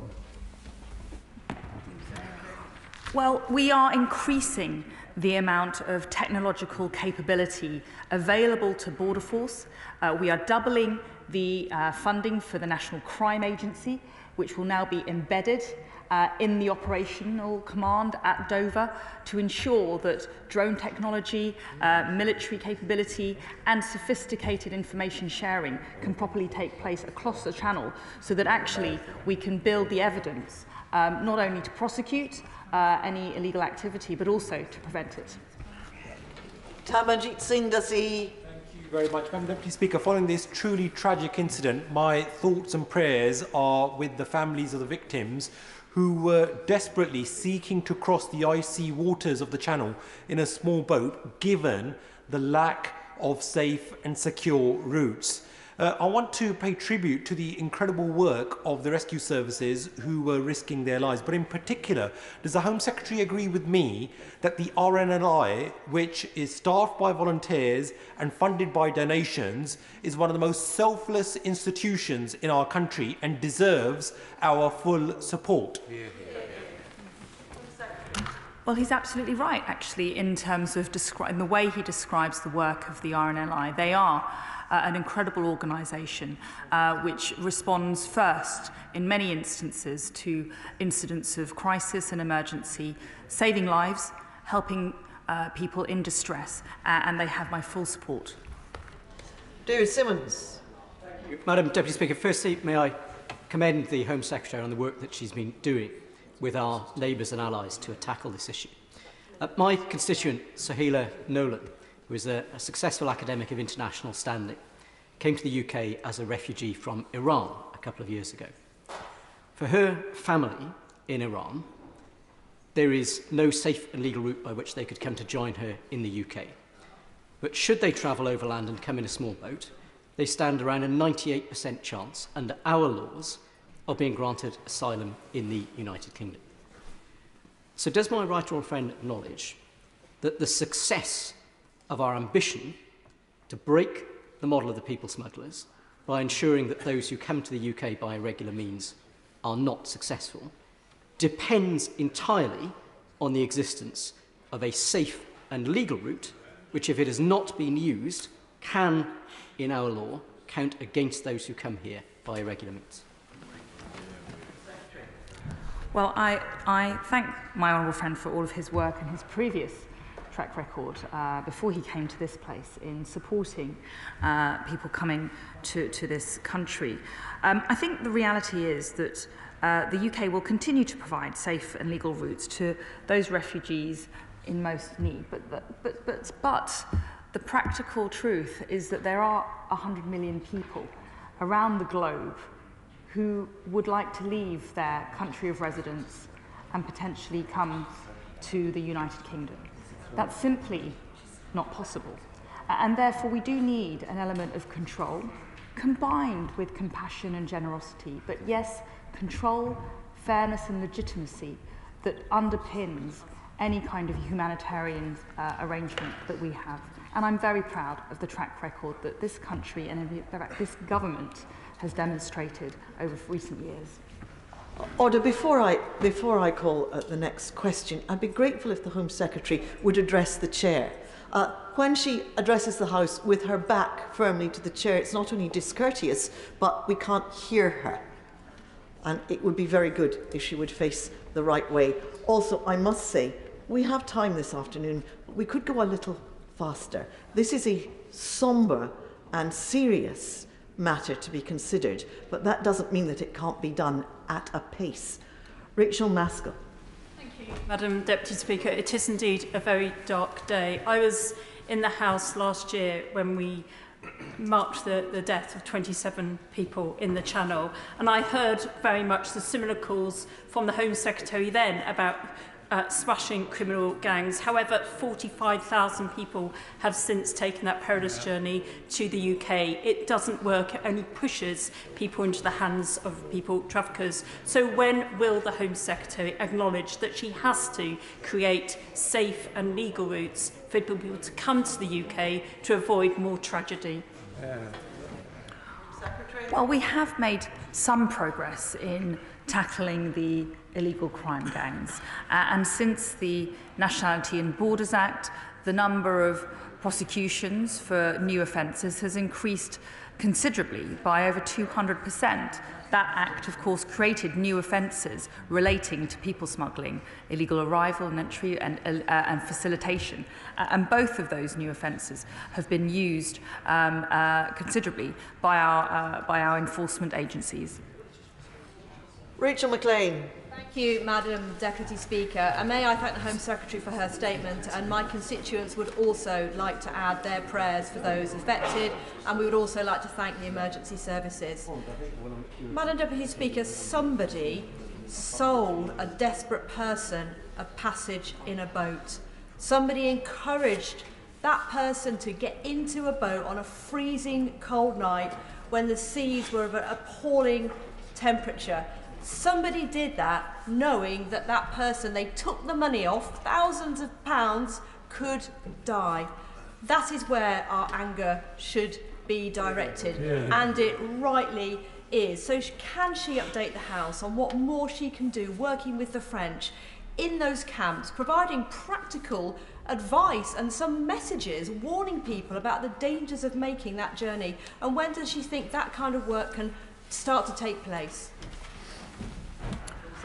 My honourable friend is absolutely right to highlight the need for greater action to disrupt the criminal gangs, particularly upstream and in the way that they advertise and communicate with the people who they're exploiting. They use social media considerably to propagate a lie, to fuel this illegal trade, and they are shameless and reckless indeed in their behaviour, selling a journey in life-threatening conditions, putting people's lives at risk and causing nothing but misery.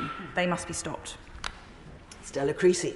Thank you, Madam Deputy. I think all of our hearts were broken when we saw the news this morning, and also grateful for the emergency services being able to save some of those people in the boats. But further to the question from the member from Ruislip, 15% of those in the small boats are from Iran. And many of us across this House have expressed solidarity with those people speaking up for their basic rights and facing persecution, whether for their religious or their political views.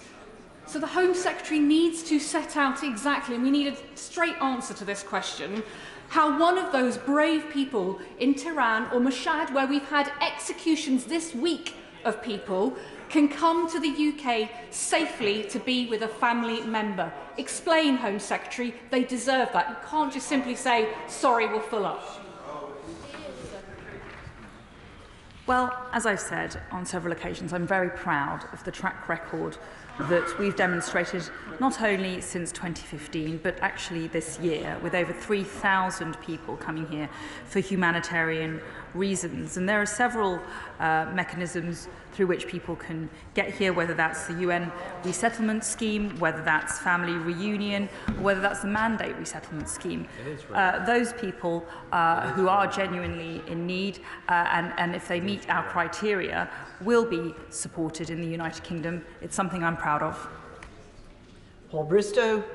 Madam Deputy Speaker, Peterborough supports more asylum seekers and refugees than any other city or any other place in the east of England. We are a caring city. This tragedy in the English Channel will affect communities hard in Peterborough.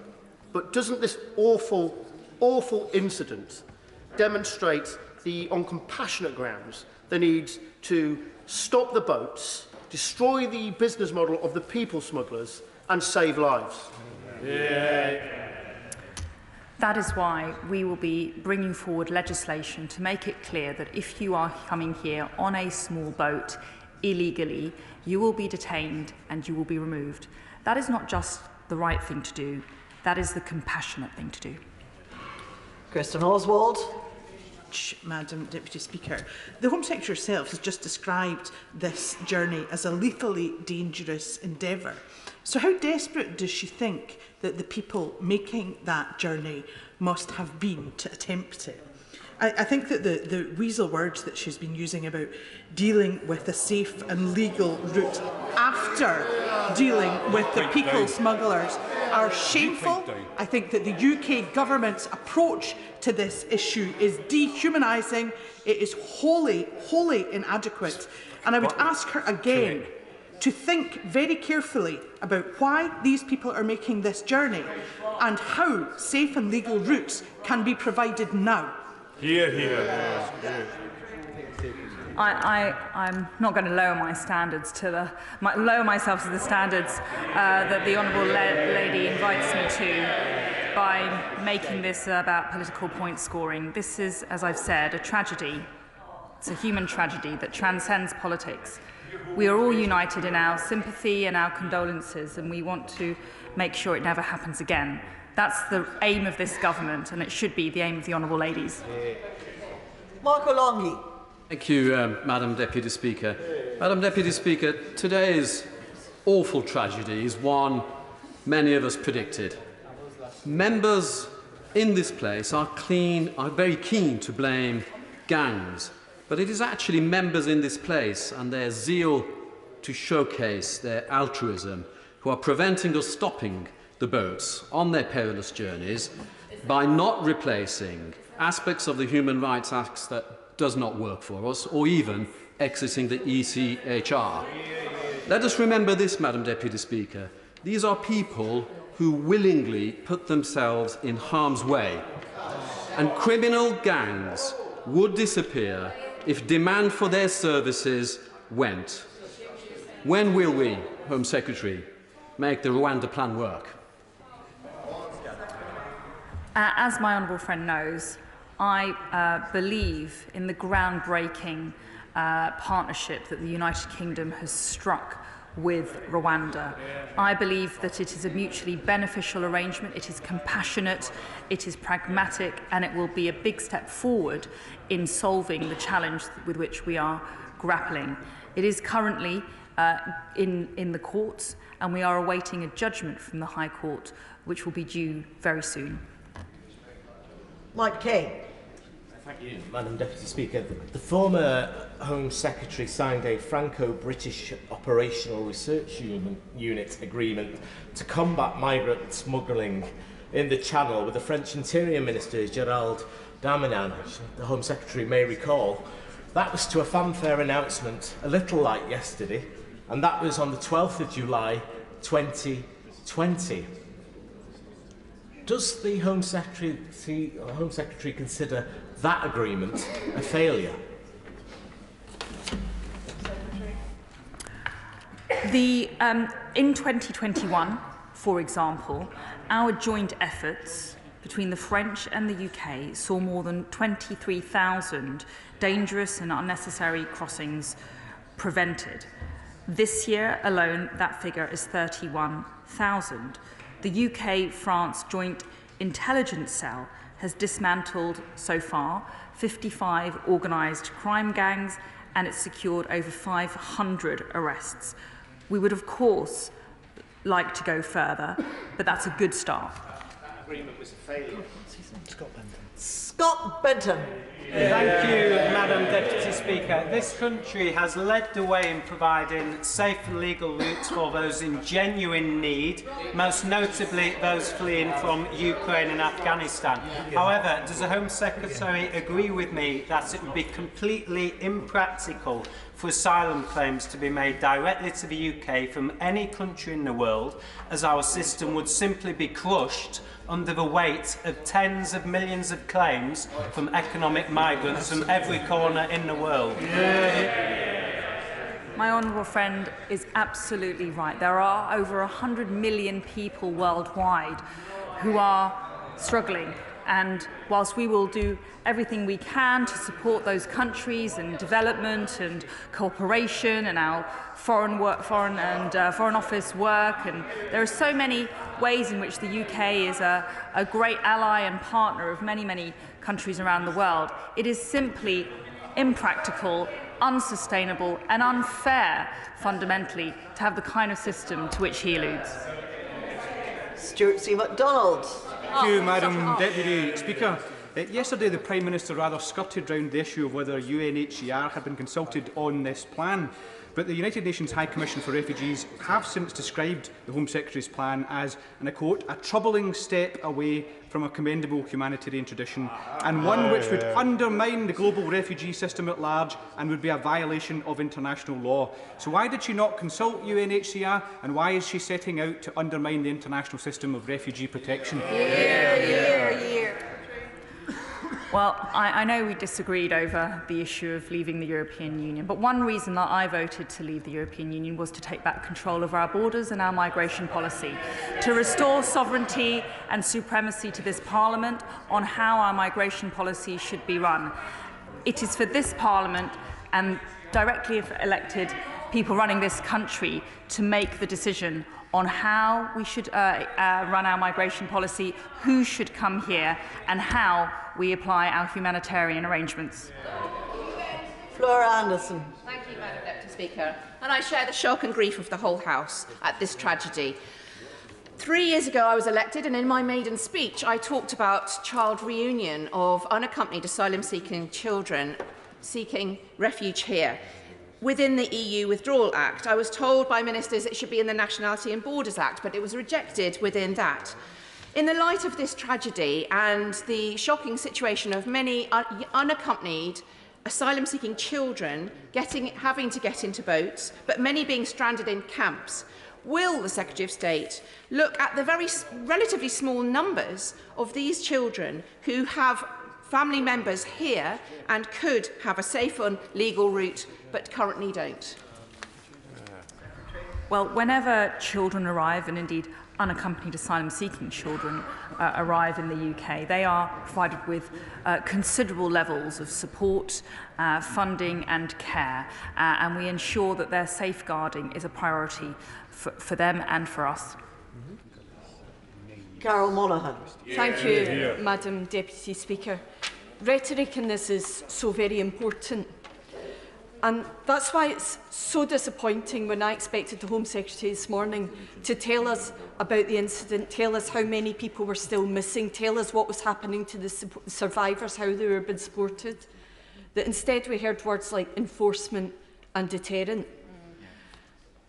We've heard a lot about safe and legal routes this morning. Well, I have a constituent whose sister and brother were in Afghanistan. The brother, unfortunately, was executed by the Taliban 2 months ago for the work he did with the British forces. The sister worked with an NGO working for women's rights and girls' education. The sister does not qualify for any safe and legal routes.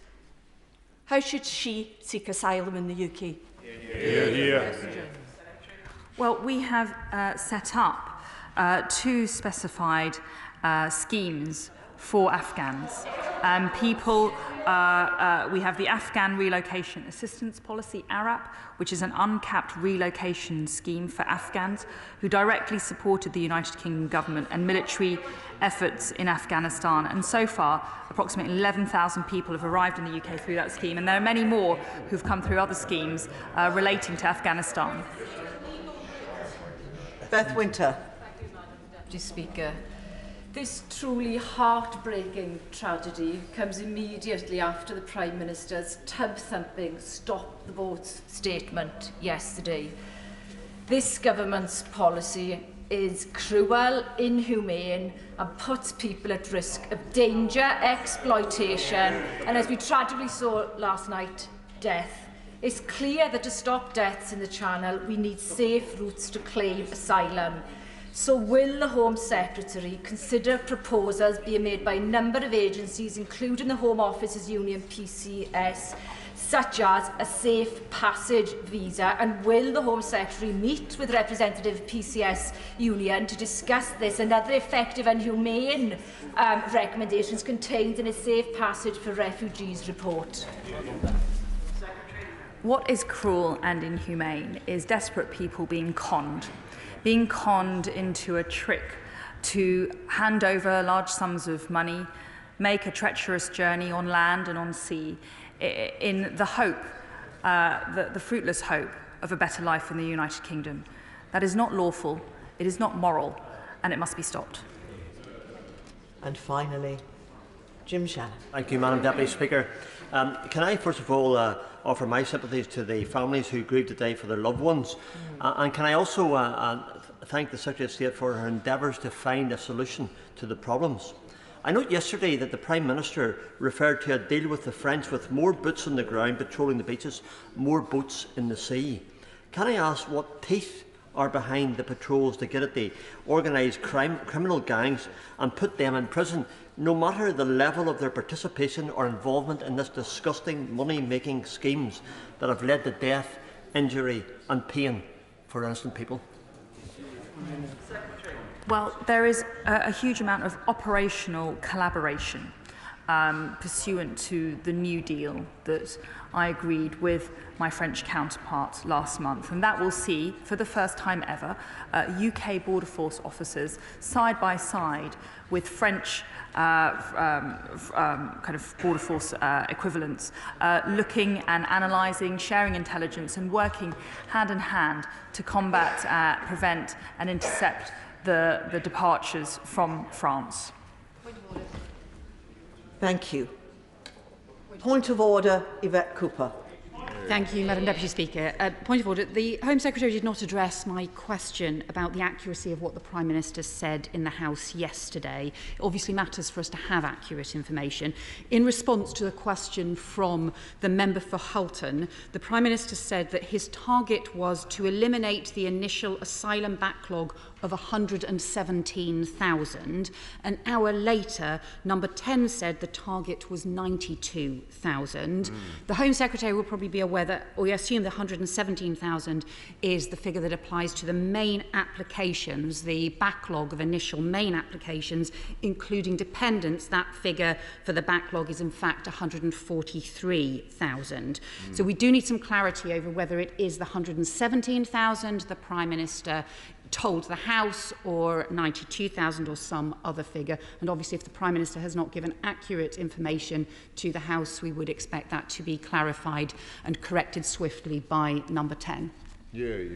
Well, I thank the Right Honourable Lady for her point of order, and I have no doubt that it has been heard by the Home Secretary herself and her immediate colleagues. As the Honourable Lady, the Right Honourable Lady knows, the accuracy or otherwise of what is said by any member of this House is not a matter for the Chair, but it is a matter for the Chair to ensure that if there has been a discrepancy in the presentation of statistics, that discrepancy should be corrected at the earliest opportunity. And I have every confidence that the Right Honourable Lady, having pointed out her alleged discrepancy in the presentation of statistics, that matter will have been taken seriously by the ministers on the Treasury bench, and that if there is a discrepancy to be corrected, that I have every confidence that it will be done in a timely fashion. Thank you. I don't need any further advice. Thank you. I think I've put it quite clearly. Presentation of Bill. Tim Farron. Green Jobs Definition and Promotion Bill. Second reading. What day? 24th of March 2023, Madam Deputy Speaker. 24th of March 2023. Thank you. And so we come to the 10-minute rule bill. Jonathan Gullis. Thank you, Madam Deputy Speaker. I beg to move that leave be given to bring in a bill to provide that certain provisions of the Nationality and Borders Act 2022 relating to the removal of asylum seekers to safe countries shall have effect notwithstanding inconsistency or incompatibility with international or other domestic law, to require the Secretary of State to proceed with such removals regardless of any decision or judgment of any international court or body, and for connected purposes. Madam Deputy Speaker, I want to start by giving my thoughts and prayers to those who have so tragically lost their lives whilst crossing the English Channel, as well as their families and our brave emergency service workers who have responded. Today's awful news makes it clear how we in this place must do all we can to end the vile people smuggling and human trafficking gangs that trade in human misery. I welcome my right honourable friend the Prime Minister's announcement in the House yesterday that we will begin to fast-track the removal of Albanians, speed up the processing of asylum claims, move away from hotels being used in places like Stoke-on-Trent, and bring new legislation in the new year to mean if you come here illegally, you can't stay here, which will help to break apart the operating model of these cruel and heartless gangs. The people of Stoke-on-Trent, Kidsgrove and Tork and I find the number of migrants coming across the English Channel from perfectly safe neighbouring European countries like France totally unacceptable and deeply concerning. It is a fact that around 70% of those making the crossings are young men singly coming over on their own, and over 12,000 of these being economic migrants from Albania, of which 10,000 are single adult males. We need to bring this national and European emergency to an end, as well as fulfilling our promise to take to the British people by taking back control of our laws and borders. When we as a country voted to leave the European Union in 2016, the largest mandate in British political history, we did so in order to restore our ability to control our laws, money and borders. The people of this great country felt too much power wrongly lay in Europe and that their voices were ignored. Leaving the European Union and restoring parliamentary sovereignty represented transferring power back to the people who elect their members of parliament to represent their views. Madam Deputy Speaker, I strongly welcomed the Nationality and Borders Act, brought to this House by my right honourable friend, the member for Whittam, as a landmark piece of legislation that was supposed to seize upon our newfound freedoms post-Brexit and implement the robust and decisive immigration system that the people of this country have been so urgently calling for. Along with my colleagues on these benches, it was a welcome new approach to the issues of sovereignty and border control. I supported the Act because I saw that it presented a real opportunity to deter people crossing the English Channel and therefore break the harrowing practices of the abhorrent people smugglers who operate not just in Europe, but around the world. The cornerstone of the Act includes measures to offshore illegal economic migrants coming from safe mainland Europe to Rwanda, copying the successful model used by Australia, which 73% of my fine constituents in Stoke-on-Trent, North Kidsgrove and Tork support, based on a survey I've conducted on this issue. Unfortunately, the extent to which we can make our own sovereign decisions has been brought into question, as immigration lawyers have been able to block deportations to Rwanda through appeals to the European Court of Human Rights in Strasbourg. As recently as July this year, my right honourable friend, the Prime Minister, wrote in the Telegraph that, and I quote, "Where the European Convention on Human Rights is a problem, I will tackle it. We voted to leave so that we could be a sovereign nation. The ECHR cannot inhibit our ability to properly control our borders, and we shouldn't let it." According to Immigration Enforcement's National Audit Office, only 48% of enforced returns went ahead as planned, due to legal challenges emanating from the European Court of Human Rights, preventing the other 52% from going ahead. I agree with the Prime Minister that the European Court of Human Rights should not use their political interpretation of our laws to undermine the will of the British people. As do the respondents in my local survey, Madam Deputy Speaker, of which 68% agree that we should ignore the European Court of Human Rights like we did with the giving rights to prisoners on votes. My right honourable friends, the member for Halton, Price and Howden, introduced a motion back in 2010 around the right of prisoners to vote in general elections.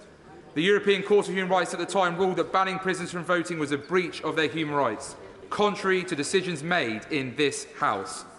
My right honourable friend and this House forced the then government to block it. The purpose of my bill today is to move a similar motion in relation to offshoring illegal economic migrants, giving us total control over our laws and borders, fulfilling the promises we made to the people of this nation in 2019. I personally think we should seriously consider our position as a member of the ECHR.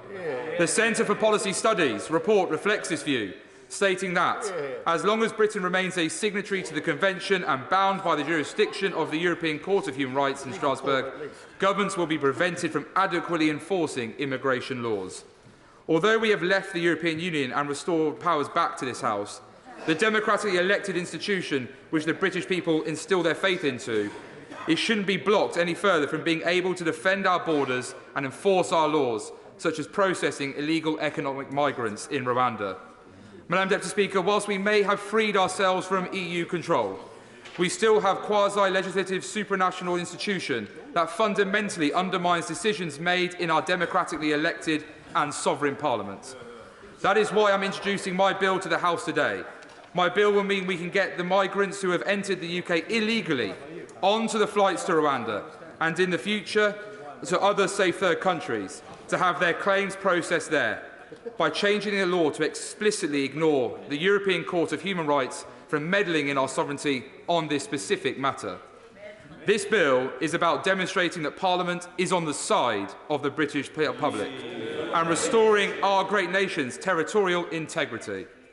I am steadfast in my belief that we can end the ECHR's trespass on our parliamentary democracy and guarantee this House's position as the ultimate law-making institution of our great country. The question is that the honourable member have leave to bring in the bill. Alison Thewlis.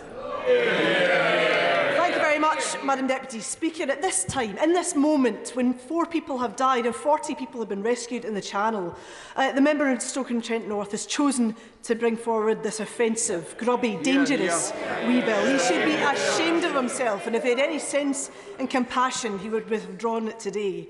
And I'll take no lessons from him on immigration. Glasgow Central is the highest immigration caseload in Scotland, and I am proud that that is so. Glasgow Central, I am proud to say, has nearly 25% of its people born outside the UK, and we benefit hugely from this. Stoke-on-Trent North is only at 7%, just for facts.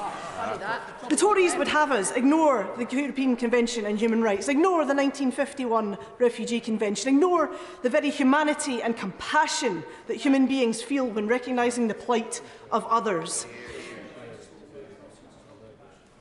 I'm getting heckled with ridiculous things from the bench and opposite. But the Tories have form, Madam Deputy Speaker. The Tories have form in breaking international law in limited and specific ways, and they want to do so again with this bill today. And I can only assume, Madam Deputy Speaker, that the member from Stoke-on-Trent North has never met anybody who has fled war and conflict. He does not understand the desperation that drives these journeys. His bill dehumanises others, fellow human beings, and the only way he can do this is by not having the compassion to listen, or indeed the imagination to feel what it must be like to stand in their shoes. And I see that week in, week out at my surgeries. This is not what Scotland wants to see, Madam Deputy Speaker. From the Glasgow girls, including Councillor Rosa Sally, my friend, and the Glasgow grannies, Jean Donaghy and Noreen Rials, who stood up against dawn raids in Glasgow in the mid-2000s, to my constituents in Kenmure Street, standing up for their neighbours and preventing their removal. We understand on these benches the plight of our fellow human beings, and we know that we should treat them with the dignity that we would expect if we happened to be in their place. He talks about the Australia model. Well, that Australia model failed. It cost, Manus Island cost over £1 billion a year to run, and it closed in 2017. That model failed and was hugely expensive. Talking tough and acting tough is no deterrent, because they all said that the hostile environment would do it. It demonstrably failed. Then the Nationality and Borders Act would deter people, yet the small boat crossings are still happening, as we have seen so tragically today. And yet we need more, harder, tougher legislation. It will also fail, I can tell them that now.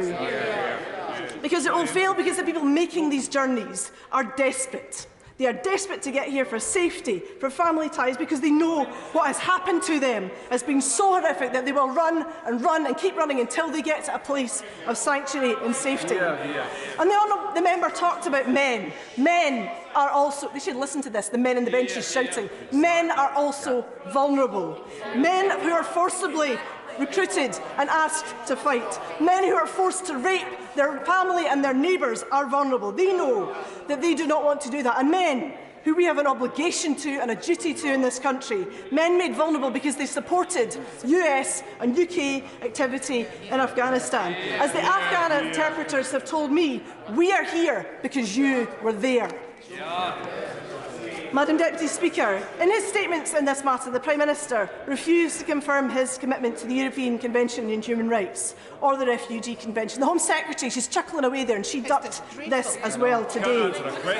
These are the international rules and norms which protect our rights and ensure the safety of human rights. They have been hard-won, Madam Deputy Speaker.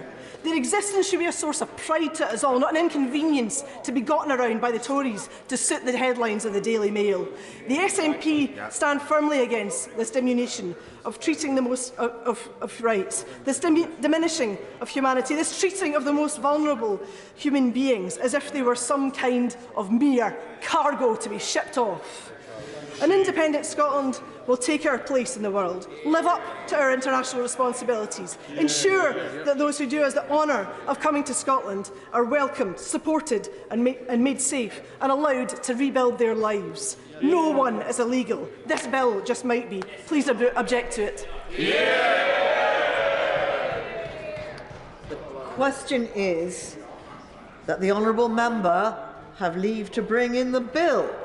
As members of that opinion say aye. Aye. Of the contrary, no.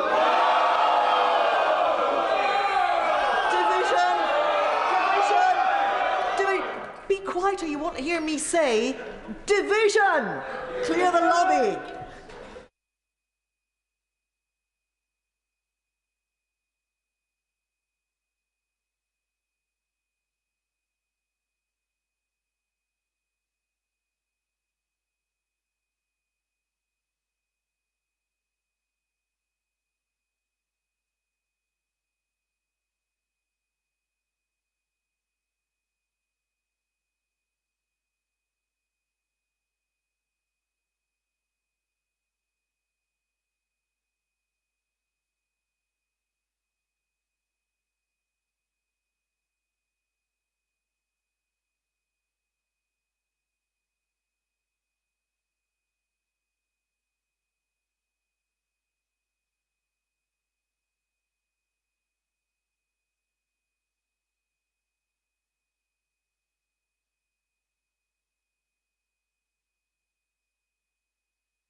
Order.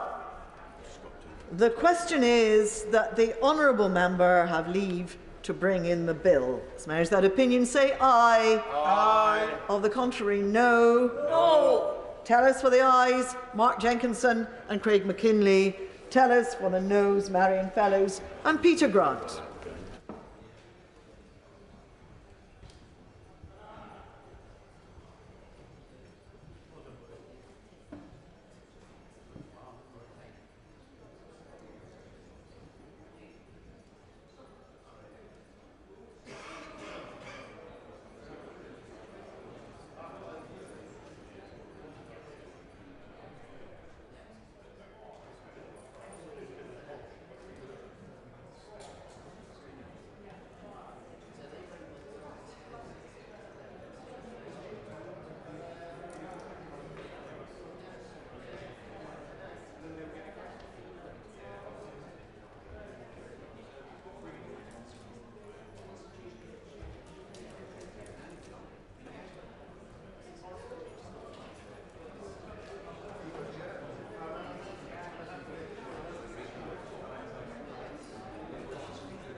Order!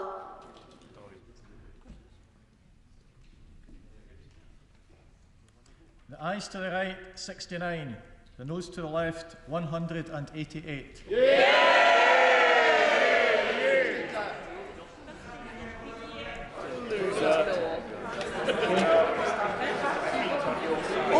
Order! The ayes to the right, 69. The noes to the left, 188. So the noes have it. The noes have it. Unlock.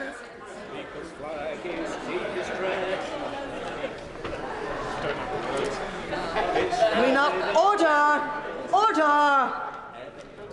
If people are leaving, will they leave quietly and quickly, please? We now come to the general debate on Ukraine, but I understand that it is not to be moved. Not moved. The general debate on Ukraine is not moved. Therefore, in anticipation of the imminent arrival, it really is really rude to keep on talking when there are things being said from the chair. In anticipation of the imminent arrival here in the Palace of Westminster of His Majesty the King, the House is now suspended until 4 p.m. or as soon as possible thereafter. The division bells will ring a few minutes before the resumption of the sitting. Order! Order!